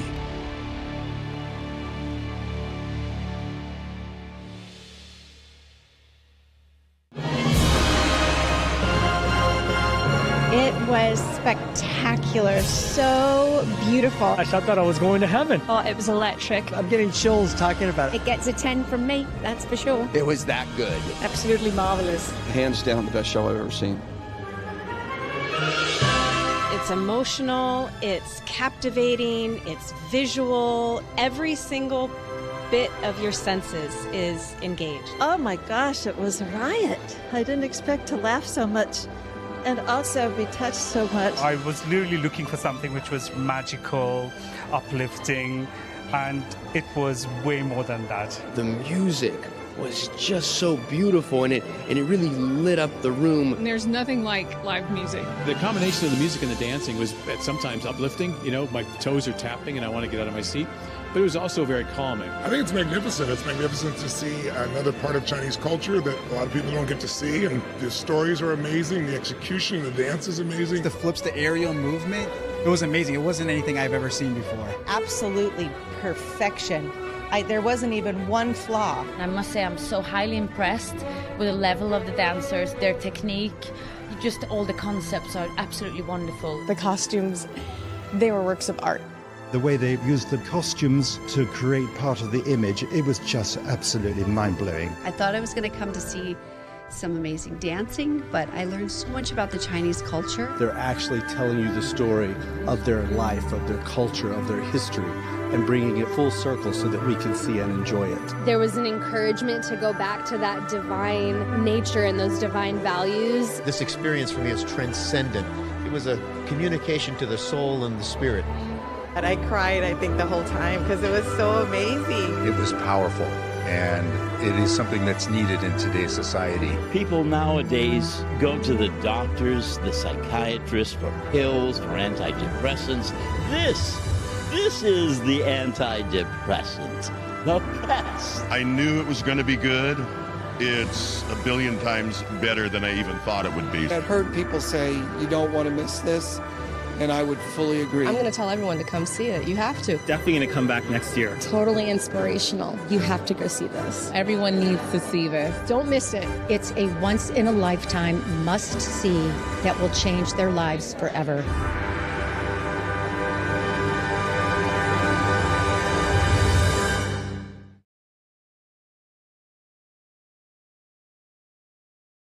Is deep-sea fish oil really healthy? Due to pollution in the oceans, most fish contain heavy metal elements and radioactive substances. That's why it's so important to choose a pure source of omega-3. Puritang green vegetable omega-3 is made from purslane and perilla seeds, which are rich in nutrients and minerals, especially vitamins A, D, E, calcium, and iron. With natural processing and no harmful chemical additives, it has more than 90% concentration of omegas 3, 6, 7, and 9. It effectively improves brain power and is beneficial to the heart's health. Puritang Omega-3 does not smell of fish and contains no pollutants, so both adults and children can safely and easily consume it over a long period of time. Puritang Green Vegetable Omega-3. Greener, healthier, and more effective. Visit puritang.com to learn more. Is your shower trying to tell you something? Is getting in and out of the bathtub becoming a safety concern? Are you worried about the cost of a bathroom remodel that could go on for weeks and weeks? Well, now you can have a gorgeous new bath or shower that's safer at a price you can afford with a one-day jacuzzi bath remodel. It was done the same day. We did not have to wait. It is amazing. Working with the jacuzzi design consultants, it was a seamless process, and there really is an option for everyone. I would give this whole experience an A+. I definitely wish I would have called sooner. Jacuzzi has been making water feel great for more than 65 years. So you know it's a brand you can trust, and their products come with a lifetime warranty for a style you'll love for years to come. Plus, there has never been a better time to buy. We're waiving all installation costs and postponing all payments for up to 1 year. There are so many designs to choose from, including my Christina Preferred collection. Plus, we offer free, personalized, in-home design services to build the bath you've always wanted, right in your own space. And let's talk about accessories. From soft close shower doors and adjustable shower heads to features like grab bars and custom seats that combine safety and style to keep you feeling comfortable and independent for years to come. Plus, cleanup's a breeze with no grimy grout and no scrubbing. It just rinses clean. It's never been easier. Get your free design consultation, schedule your one-day installation, and start loving your new bath or shower right away. Call or go online right now for a limited time offer.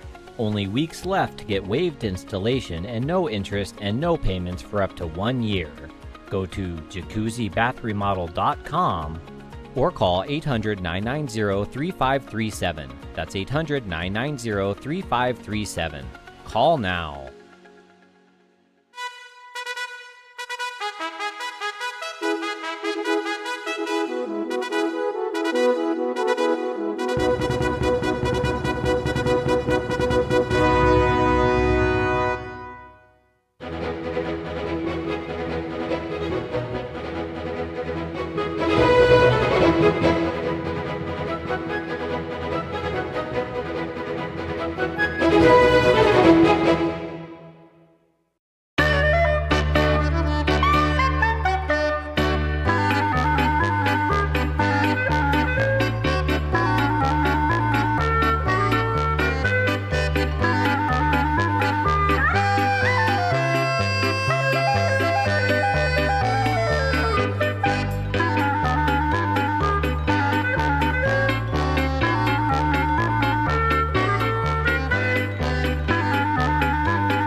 Former President Trump's New York criminal trial enters day 8. Here Trump addressed the media as he entered the courthouse earlier. Secretary of State Antony Blinken says there is evidence of Chinese regime attempting to influence upcoming U.S. elections. Here's assessment of the situation. Anti-Israel protests and encampments continue on college campuses across the nation. Hear what an NYPD official is warning. Divisions within the House Republican Conference persist even abroad. Our correspondent Luis Martinez has the latest from CPAC in Hungary. In football news, an unusual first round of the NFL draft is complete. Dave Martin joins us to discuss some of the highlights. And ramen is becoming increasingly popular in the US and South Korea. Popular Japanese noodles shops are freezing their menu items to ship abroad. That tasty story coming up.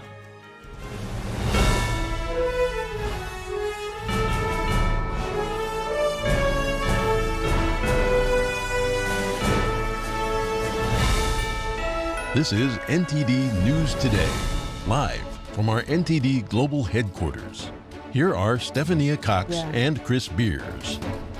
Tensions remain high on college campuses across the nation as anti-Israel protests continue. At Columbia University, the 48-hour window for negotiations has passed. The school and the student protesters haven't reached an agreement, and the encampment continues. The school said last night, "We have our demands, they have theirs." A formal process is underway and continues. Speaking on Fox News earlier, NYPD Chief of Patrol John Chell warned protesters that a Seattle-style occupation zone like we saw in 2020 will not be tolerated. Police in other parts of the country arrested dozens of protesters yesterday, including at Indiana University in Bloomington, Ohio State University, and Emory University in Atlanta, Georgia. The White House declined House Speaker Mike Johnson's call to send the National Guard troops to deal with the campus protests. The White House called it a state issue. And the University of Southern California said yesterday it's calling off its graduation ceremony this year, citing security concerns. The move comes 1 week after canceling the valedictorian speech. Students at USC react to the news. For me personally, I don't care that much, but I believe some students, they do care, especially for like a large ceremonies, it's just like represents I actually graduate and USC did not handle the situation properly. I think that they offended many different groups in the way that they handled this. They weren't very clear at any point. I think that's kind of like stupid because I feel really bad for all the students that worked so hard. And also on top of that, these are like the students from 2020 who missed their high school graduation and now they're missing their college graduation. That's really messed up. According to reports, anti-Israel college campus protests are being funded with money that can be traced back to billionaires, including, you guessed it, George Soros. The New York Post reports that many of the tent cities on campus are organized by Soros-funded organization Students for Justice in Palestine.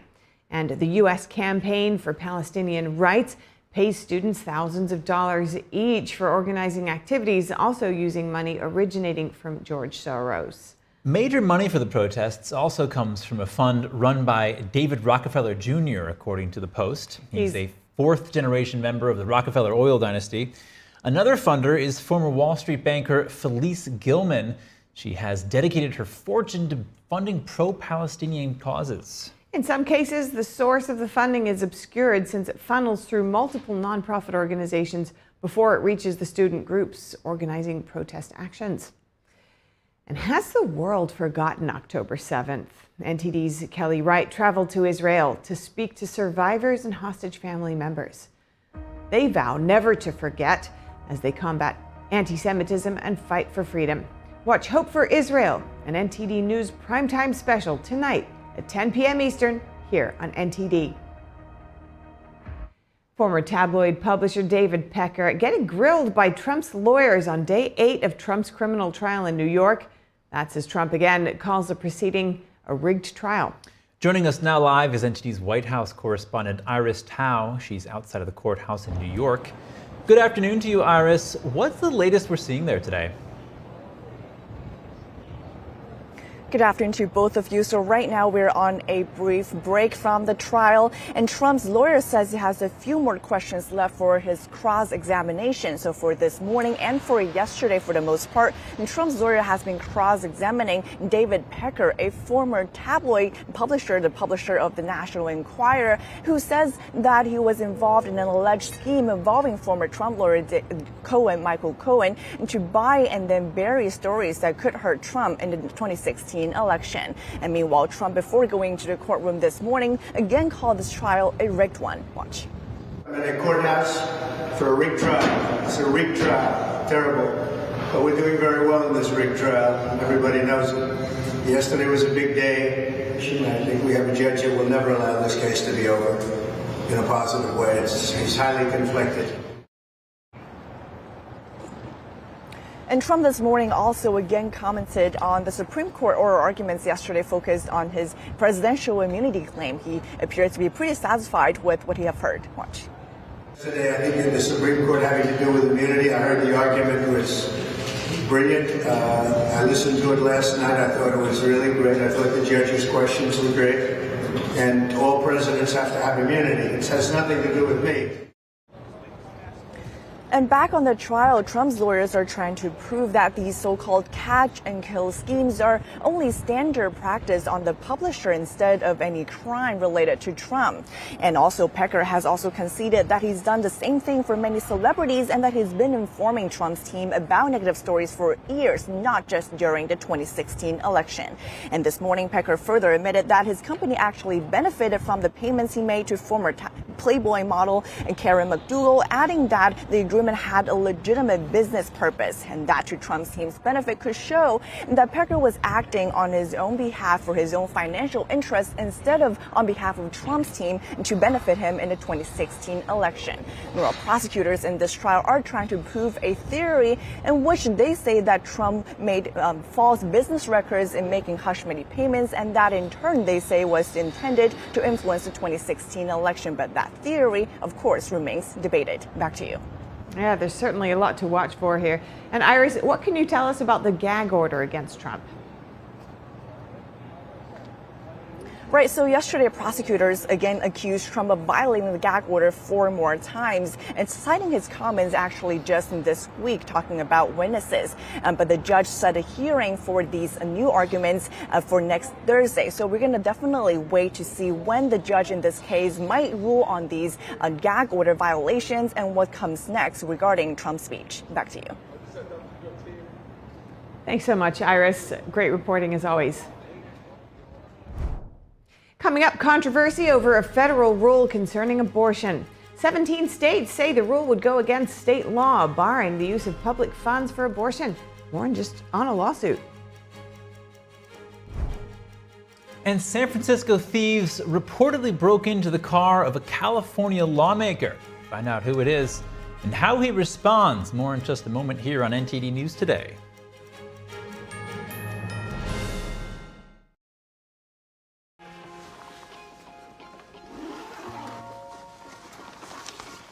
How'd it happen? She showed up dead on arrival. This never gets easier. It does when you call CarShield before your car breaks down. Look at these prices. The camshaft, transmission, engine. Don't people know? A plan through CarShield could protect up to 5,000 parts and systems. You hate to see it. An out-of-warranty car is gonna break down eventually. Right, which is why they need a plan through CarShield. Those expensive repair bills get paid and at the mechanic of their choice. They're notifying the family. Poor guy. He doesn't even know what's coming. Another victim of senselessly expensive repair bills. Can't save them all. But we can keep trying. Didn't have to end this way. If he'd have just called CarShield before his car broke down. Exactly. Protect yourself from the unprecedented rise in cost for parts and repairs. Call now to save money with your price lock guarantee. Call 800-429-5128. How many times have you tried to clean a stubborn mess but end up with no success? What you need is the all-new waterproof Ruby Horsepower, the new cordless and rechargeable power scrubber that cleans faster and easier, guaranteed. Watch, baked on oven grease is no match. It easily blasts away dirt and grime in no time. The power comes from our rotating brushes spinning at 350 RPM. The incredible torque fights calcium, soap, mildew, mold, and more. Forget harsh chemicals. With just plain water, Horsepower can clean bathroom tiles and tubs back to their original shine and luster. It's a game changer in the kitchen, where it busts through caked-on crud. Take it outside and tackle tough tasks with ease. How strong is Horsepower? We took this distressed 100-year-old antique and restored it to like new with Horsepower. Amazing! Get your Ruby Horsepower scrubber today with bonus scouring sponge for just $39.99. Save on buying batteries. It's powered with the latest rechargeable technology. But wait, you'll also get this stainless steel brush to make range hoods and gas stoves look brand new again. Yours free. And we're not done. You'll get this Smart Flex cone brush that fits perfectly into corners, tiny crevices on toilets and tiles, or hard to reach shower door rails. Yours free. And to top it off, we'll include this microfiber cloth to clean delicate surfaces and polish cars sparkling clean. It's also free. Great news! Horsepower is now in stock and ready to ship, but due to high demand, there is a strict limit of 2 per order. Order now. Call 1-800-709-9286. That's 1-800-709-9286. Or visit horsepowerscrubber.com. So call 1-800-709-9286 now. We're in the nation's capital asking the important questions so that you're in the know. Join us daily, Monday through Friday, on the Capitol Report on NTD News.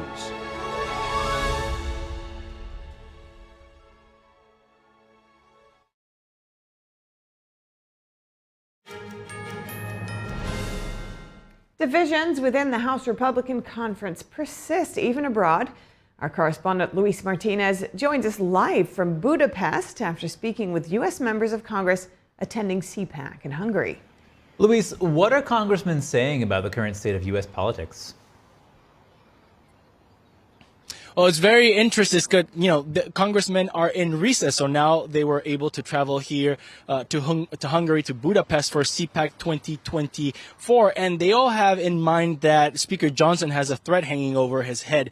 Over a month ago, Representative Marjorie Taylor Greene filed a motion to vacate the speakership after Speaker Johnson relied on Democrats in order to approve the budget for fiscal year 2024. And since then, Speaker Johnson has relied on Democrats on 2 separate occasions in order to legislate.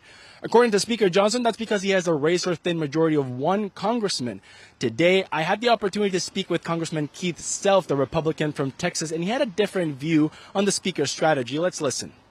No, it's not an excuse at all. We need to continue to stand for conservative principles. We need to act on them. We need to get people on the record for voting for conservative principles or against conservative principles. And I'm talking about Republicans voting for or against Republican conservative principles. And to showcase the differences among House Republicans and even among conservatives in the U.S., I also had the opportunity to speak with Congressman Andy Harris, the Republican from Maryland. He had a completely different perspective than Congressman Keith Self on this matter. Let's listen. You know, we're getting into the middle of an election year, and to be honest, Congress usually doesn't do too much after the middle of an election year.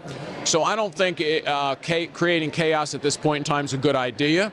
I think we can have this discussion after the elections if we want to.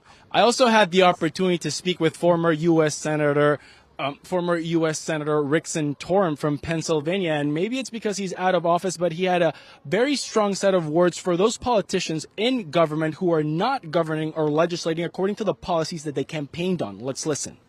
The people who go out there and say that are just doing it to promote themselves. They're not being helpful. They're not being truthful to conservatives. The idea that a one-seat majority in the House of Representatives against the president of the other party, against the Senate of the other party, and against a media that is fundamentally against you, that somehow or another you should control Washington is a fallacy.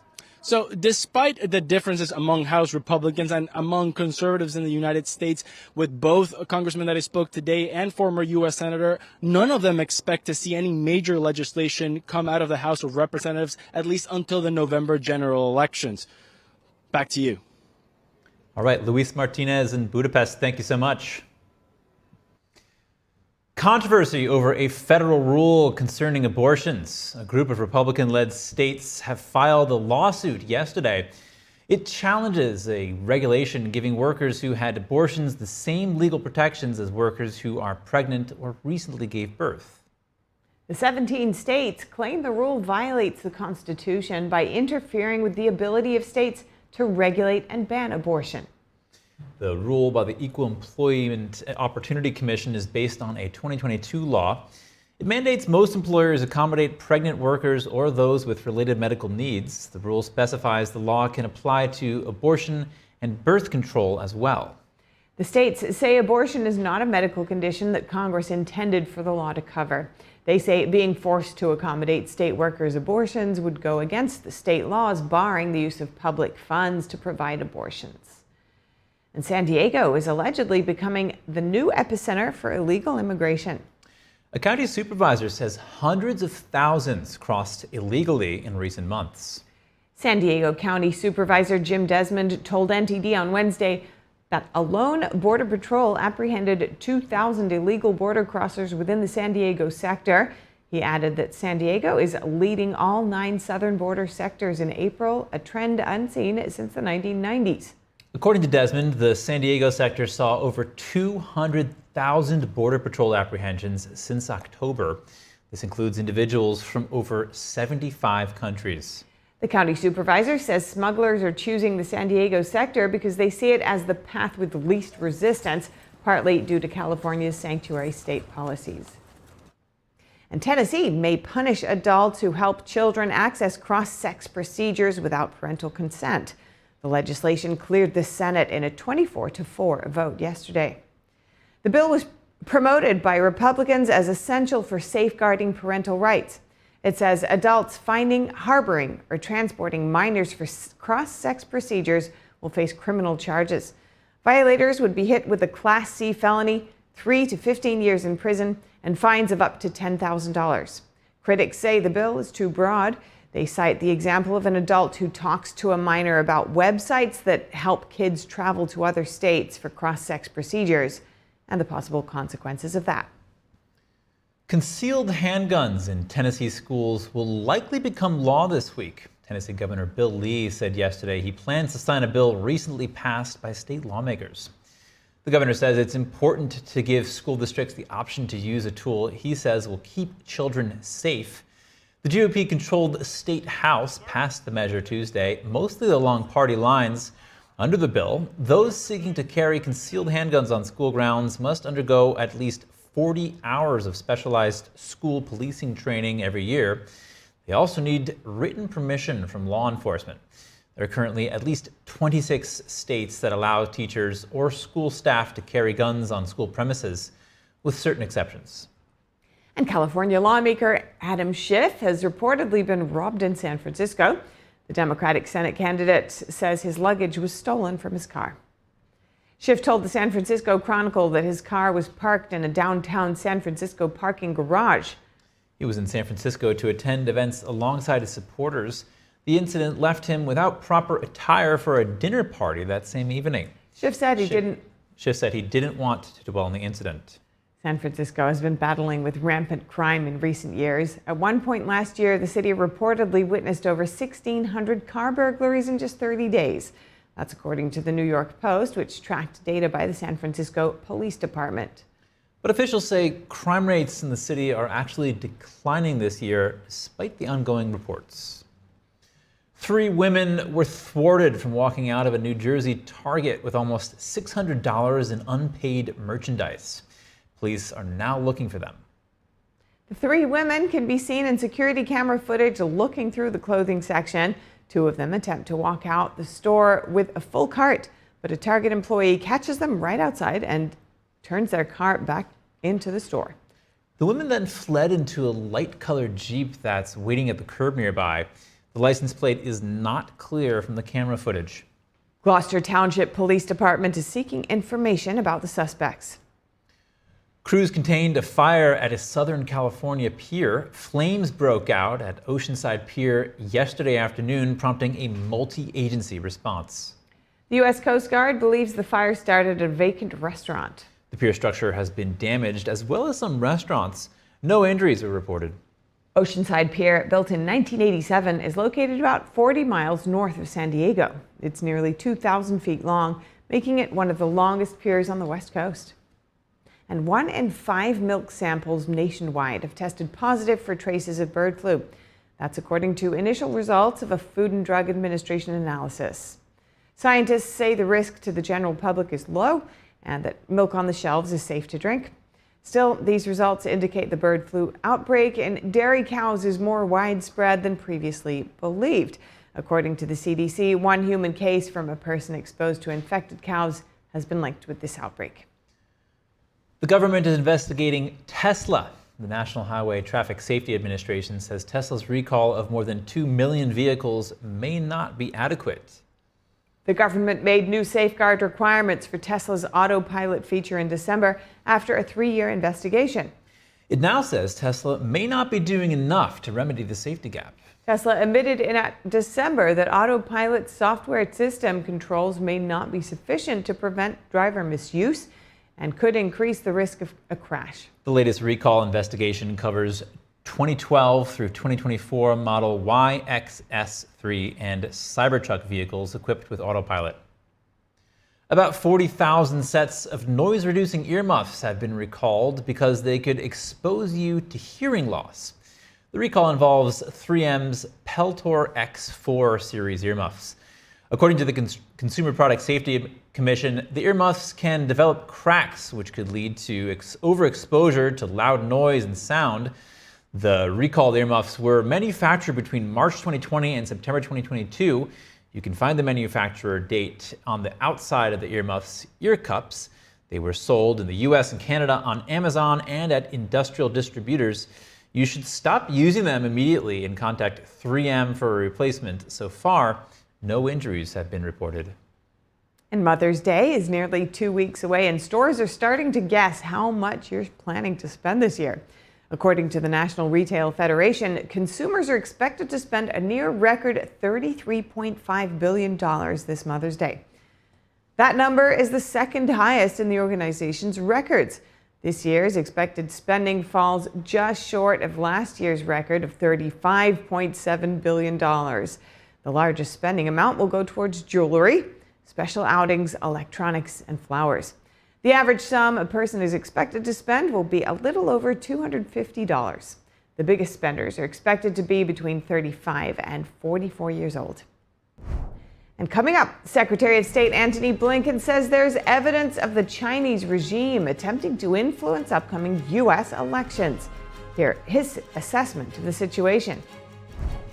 A top lawmaker in Belgium says Chinese spies had hacked her laptop and she didn't find out until 3 years later. Hear more about what happened. The EU and NATO are putting pressure on Greece to send more weapons to Ukraine. Why the country's prime minister now says that he won't do that. More in just a moment here on NTD News Today.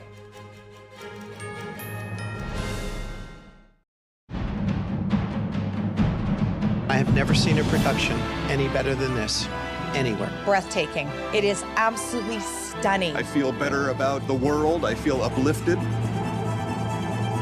Invigorating. It was encouraging. Gave me hope. This has just been therapy for the soul. It's a must-see. Must-see. Make sure you see it. Make sure you see it. Coming to Lincoln Center, NJ Pack, State Theater, Purchase, and Stamford. Genuine.com. You know, these kids grow so fast. Cherish every little moment you get with them. Tyler, he's 10, and little Daryl, he's 12. Being a single dad, it is hard, really hard. I've been there since day one. I know how it is, you know, not to have nothing. I don't really get paid much. There's been times I've been hungry, made sure they ate.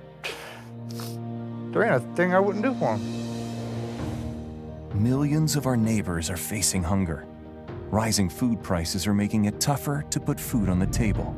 Call or go online right now to join Feeding America with your gift of just $19 a month, only 63 cents a day. Together, thanks to a nationwide network of food banks, dedicated volunteers, and the monthly support of people like you, we can fill plates with nutritious food for families across America.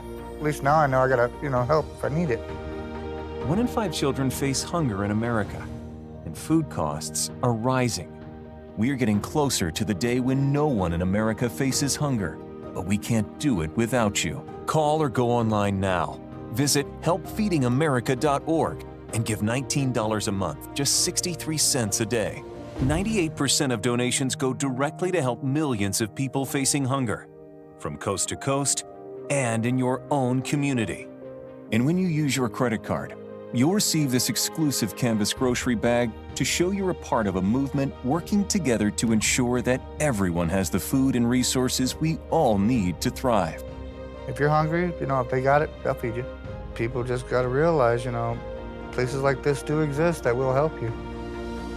Please call now or make your monthly donation at helpfeedingamerica.org. Working together, we can end hunger in America.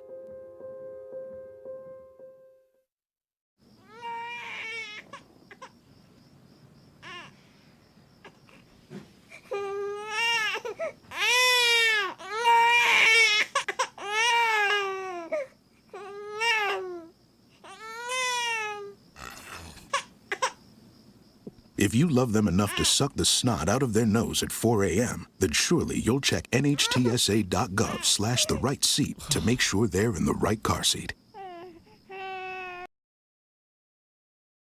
Hi, I'm Kelly Wright. We thank you for joining us and watching America's Hope here on NTD News. Bottom line is, I know you're sick and tired of being sick and tired, but let's give you some good news in the midst of the bad news. Watch us nightly, right here on NTD News, for a full dose of America's Hope.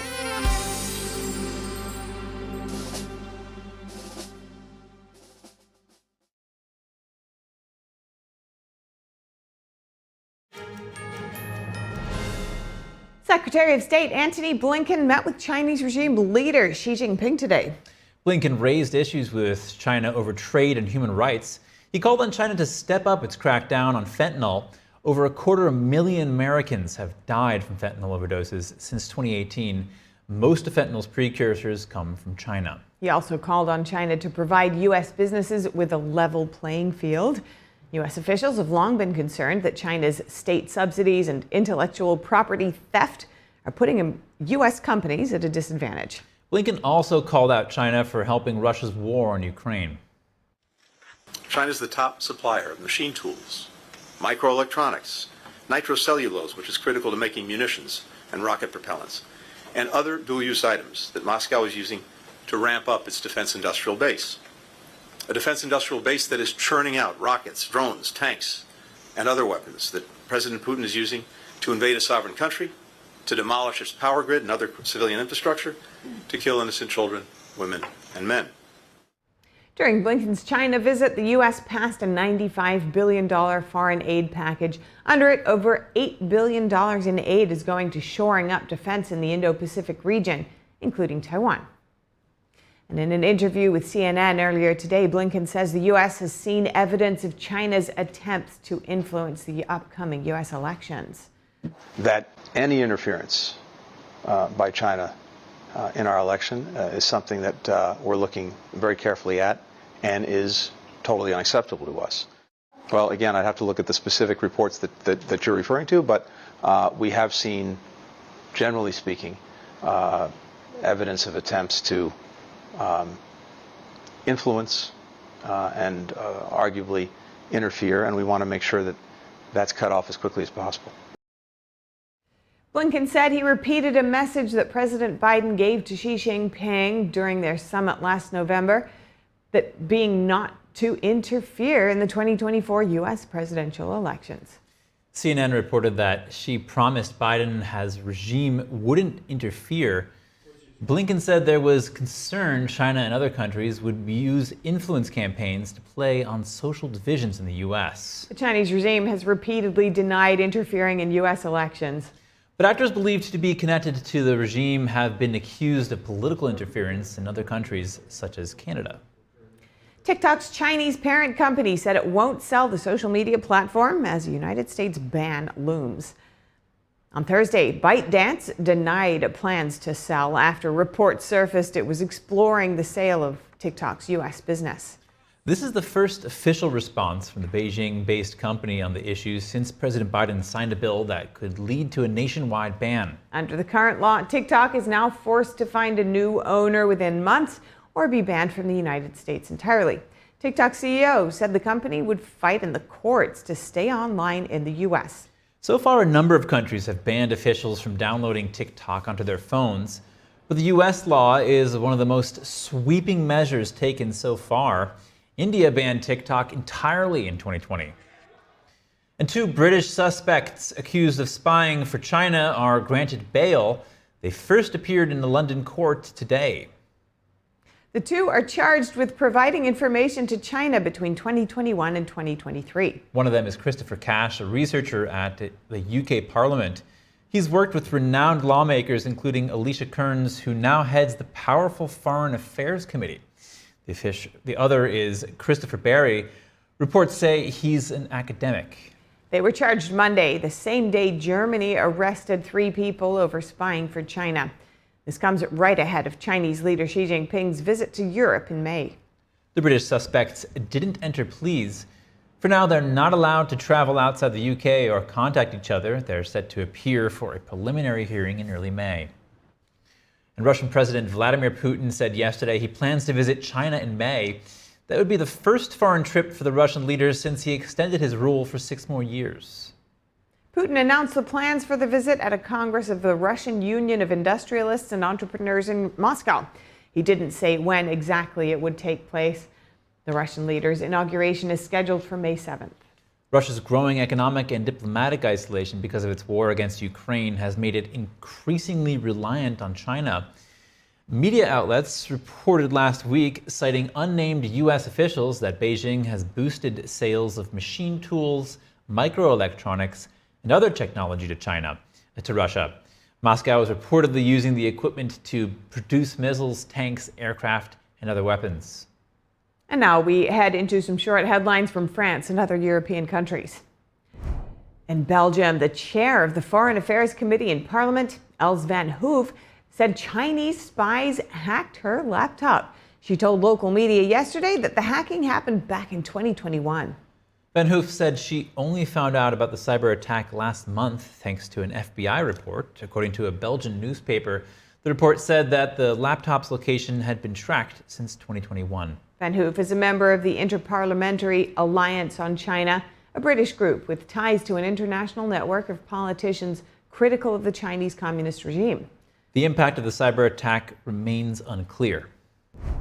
Greece today says it can't offer air defense systems to Ukraine. That's in response to pressure from EU and NATO allies to send more military aid. EU ministers on Monday said they were looking at how to provide more air defense systems, but the Prime Minister of Greece today said that his country needs those systems for itself. Defense is a sensitive issue for Athens due to the tensions with neighboring Turkey. And today, the presidents of Poland and Lithuania visited the site of joint military exercises. The drills involved more than 1,500 troops, including U.S. and Portuguese forces. Speaking at the exercises, Lithuania's president said the idea of deploying nuclear weapons would be a deterrent to Russia. Poland's president said he plans to talk to his prime minister about nuclear weapons. Meanwhile, a Ukrainian court today ordered the country's agriculture minister to be taken into custody. He's allegedly been involved in an illegal purchase of state-owned land. The land is worth about $7 million. The judge set bail at almost $2 million. The minister submitted his resignation yesterday, but he technically remains in his post until Parliament considers his request. He's the first known minister under President Zelensky to be named a suspect in a corruption case. Russian authorities arrested a journalist working for the country's edition of Forbes magazine. Sergei Mingazov was detained on suspicion of spreading false information about the Russian army. His lawyer says the journalist is currently at a detention center in far eastern Russia. Laws passed shortly after Russia's invasion of Ukraine prohibit deliberately spreading false news about the armed forces. Offenders of the law can face long jail sentences. The lawyer says Mingazov was detained for sharing posts about alleged Russian war crimes. Pro-Palestinian protests are making their way across the pond. Students at a prestigious university in Paris resumed their demonstrations today. This comes days after French police broke up a protest inspired by encampments on U.S. campuses. Dozens of students blocked an entrance to a campus building in central Paris with trash cans, a bicycle, and more. About 40 demonstrators remained in a building overnight. Protests in France come as students at Columbia University are demonstrating for the 10th day in a row now. Students at other institutions across the U.S. have taken similar steps. Multiple lawmakers have condemned the actions and are sounding the alarm on anti-Semitism on college campuses. Coming up in football, an unusual first round of the NFL draft is in the books. Dave Martin joins us to discuss some of the highlights. And we hear from Japanese chefs about what makes ramen so special. The classic dish is increasingly popular in the US and South Korea. And a Parisian bakery wins recognition for the best traditional baguette in the French capital. We hear from the baker behind the bread in just a moment here on NTD News Today.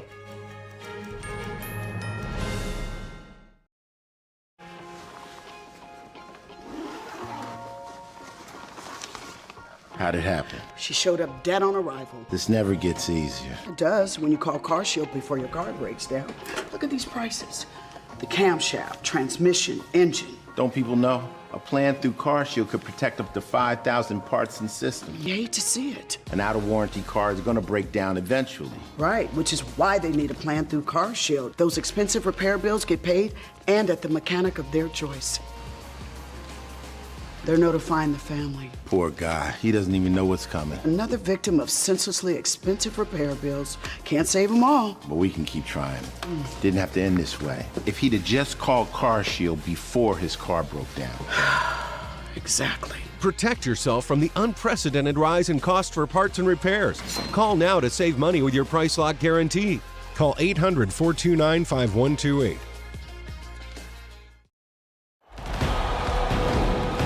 This is it, the culmination of everything our young athlete has worked for these past months. He's filled with determination. You can see it in his face. Is today the day he overcomes? And here we go. There is no defense in the world that will keep him at bay. He's on fire. Nothing can stop him. Watch him as he heads towards the goal. Oh, he's blocked hard, but that doesn't stop him. He's a warrior. He's back up. His eyes are on the goal. He's set up for the shot. He shoots. Goal! Achieving goals like this is only only possible with the monthly support of people just like you. Please call the number on your screen right now and give your monthly support to Shriners Hospitals for Children so other children can reach their goals too. If you give just $19 a month, only 63 cents a day, we will send you your very own Love to the Rescue blanket as a reminder of the love you're giving us. Because of monthly support of people like you, nothing is stopping me from achieving my goals. And here we go. There is no defense in the world that will keep him at bay. He's going left. Oh, he fakes right and continues. Look at those moves. He takes the shot. Goal!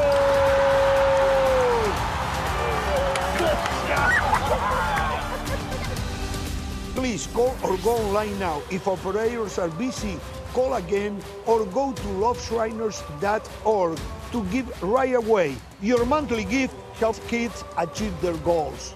Goal! For the day's top headlines and the news you need to know, tune in right here to NTD Evening News.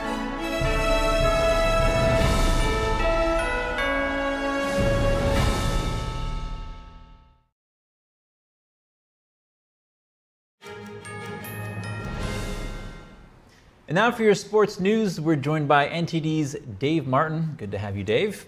Plenty to discuss. Let's start with football. The first round of the NFL draft took place last night. It was a quarterback-heavy draft. Was that unexpected? Yeah, but maybe not like this. I mean, most people thought the first 3 picks would probably be quarterbacks, and there seemed like a decent chance 1 or 2 more would be taken. Now, some were surprised that Denver took Bo Nix in the first round instead of the second round. He was the 6th quarterback taken. That one at least tied the record. I would say the bigger surprise, though, was Atlanta taking quarterback Michael Penix Jr. with their first pick. Given that they had just signed free agent Kirk Cousins to a $180 million last month. After all, you don't usually draft a quarterback with your first pick to let them watch from the bench, but you don't sign a guy for $180 million for him to watch from the bench either. So they're going to have to figure out, what direction they're going. Is it going to be Cousins or is it going to be Penix? Who knows? In any case, the draft continues tonight with the 2nd and 3rd rounds. Okay, now, Dave, an interesting piece of news from Hollywood. As actor Owen Wilson reportedly turned down a lucrative opportunity to star in a movie called Juice about the late NFL star O.J. Simpson. What was it about the movie that Wilson objected to? Apparently the premise. Now, Wilson had a meeting with the producers to discuss the role. They offered him $12 million to take the lead in it. Apparently he hadn't fully read the script, though. And when he found out what the premise was, he actually got up and said, quote, "If you think I'm going to take the lead role in a movie about how OJ didn't do it, you've got to be kidding me," end quote. Sounds like something Owen Wilson would say to me anyway. Now, the role he's talking about is attorney Douglas Buchanan, who investigated a number of leads. Some might call them conspiracy theories over who could have committed the murders of OJ's ex-wife and her friend. In any case, the movie is already in production. It's set to be out on October 3rd, which is the 29th anniversary of OJ's acquittal. And Dave, shifting gears to the NBA playoffs, the Nuggets beat the Lakers again last night to take a 3-0 series lead. Did you foresee this?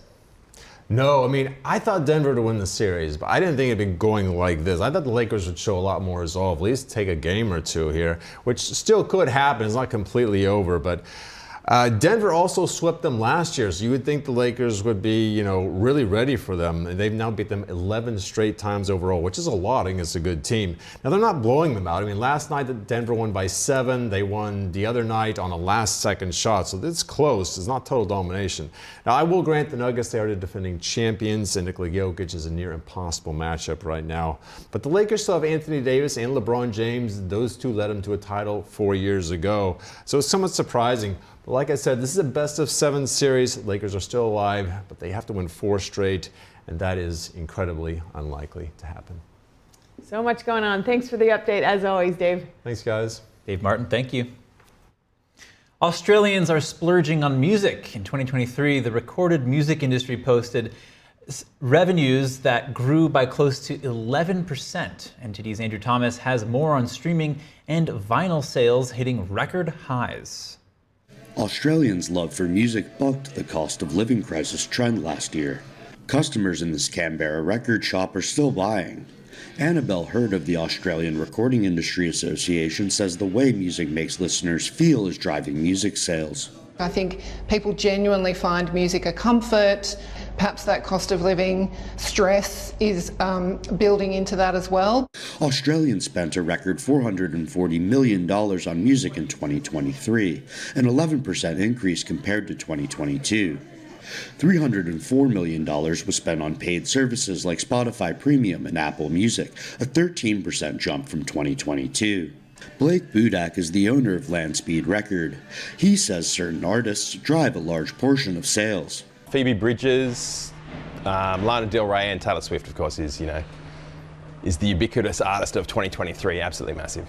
Budak adds that customers buy music in specific formats for a deeper listening experience. What makes someone buy a record on vinyl is that they really sort of feel such a strong connection to that artist. On top of the millions spent on streaming and downloads, some of the sales still go to more classic formats. Australians spent $27 million in 2023 on vinyl, an increase of 14%. For record shop customers, vinyl albums offer something different than streaming services. More the experience, it's a lot clearer on a vinyl than it is on, say, your earphones and Spotify. Usually Spotify, but yeah, definitely recently I've been getting into getting vinyl records. Audiophiles rejoice. Andrew Thomas, NTD News. And ramen is one of the most beloved dishes in Japanese cuisine. The comforting noodles are also becoming increasingly popular in the U.S. and South Korea. NTD's Andrew Thomas has more on the culinary trend. Often cooked right before your eyes behind dingy counters, ramen comes in various flavors and local specialties. Some Japanese frequent ramen places 2 or 3 times a week. The traditional Japanese dish is also gaining traction in the U.S. I think there will continue to be interesting ramen in Japan, especially Tokyo, where they're experimenting. And then also outside of Japan, I think we're going to see some very interesting ramen. Mexican chain Del Taco recently introduced shredded beef birria ramen. Noodles and soup around the world is consumed in so many different countries. A lot of countries on the world have their own version of ramen in a way. So I think because of that, it's a dish that's easy to understand. It's a dish that's easy to get behind. Graduate student Katie Sell says ramen is much different from the food she grew up with. I think ramen is just, it's so soothing, it's so warm, and it's got such depth of flavor that trying the different ones is just like a very fun, like very warm experience. So I think a lot of fun just to get to try a lot of the different ones, but I think that's why I like ramen as Gourmet Innovation in Tokyo has signed on 250 of Japan's top ramen joints to sell packaged versions of their dishes. Co-founder and executive chef Kenichi Nomaguchi says ramen is difficult to replicate at home. Making it involves hours of cooking the stock, using pork, beef, chicken, and various fish. To cook ramen, you have to boil bones and meat for a very long time to make the broth. Dishes like curry or gyoza dumplings or udon are relatively easier to make at home. But if you try to make a bowl of ramen from scratch, it's extremely troublesome. But that doesn't mean enthusiastic home cooks can't try. If it doesn't work out, one of Nomaguchi's frozen ramen should provide the desired experience. Andrew Thomas, NTD News. A Parisian bakery has won the 2024 title for Best Traditional Baguette in the French capital. Baker Javier Netri of Utopie Bakery won this year's competition. I might not have waited years for this particular title, but I have waited years to be recognized by my peers. I have been a baker for 25 years, and I was saying to myself it would be nice to have some recognition, and today it happened, so I am very happy about it. Every year for the past 31 years, the city's artisan bakers come together to determine the best baguette in Paris. The baguettes are judged according to 5 precise criteria: baking, taste, odor, airy structure, and appearance. The products must measure between 19 and 21 inches and weigh between 8 and 9 ounces. Utopie Bakery will become the new supplier to the Élysée Palace for the coming year. And Boeing and NASA are moving forward with a historic crewed launch of a new spacecraft. After years of setbacks and delays, Boeing's Starliner spacecraft is finally ready to make its inaugural crewed launch. The Starliner will carry longtime NASA astronauts Sonny Williams and Butch Wilmore to the International Space Station. If successful, it will join SpaceX's Crew Dragon spacecraft in making routine trips to the space station. The mission could take off from Florida as soon as May 6th. A cell phone network is coming to the moon. NASA and Nokia are joining forces for the project. The goal is to help pave the way for humans to have a long-term presence beyond the Earth. Later this year, SpaceX rocket is set to be launched, carrying a simple 4G network to the moon. The lander will then install the system at the moon's south pole.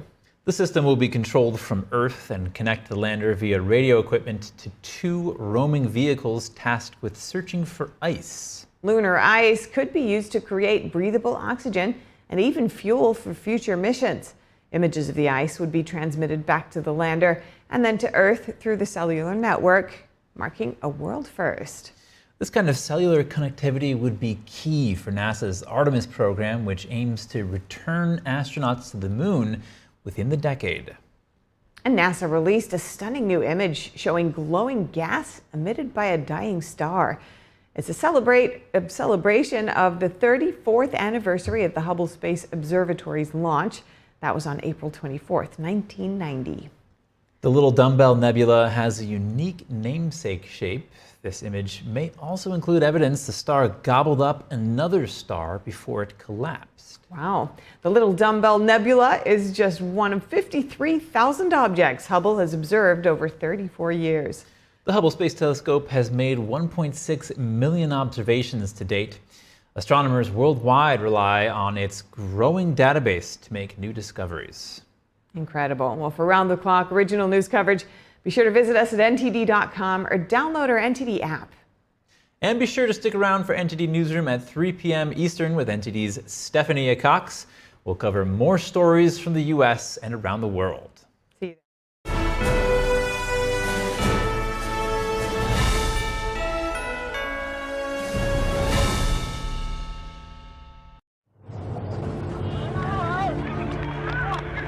There are real consequences to controlled media.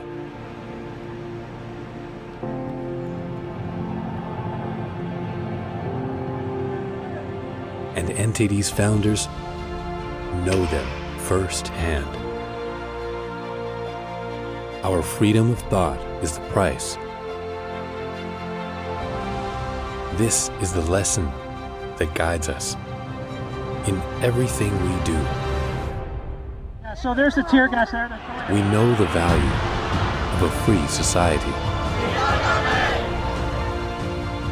And we take seriously the responsibility to preserve it. We are NTD.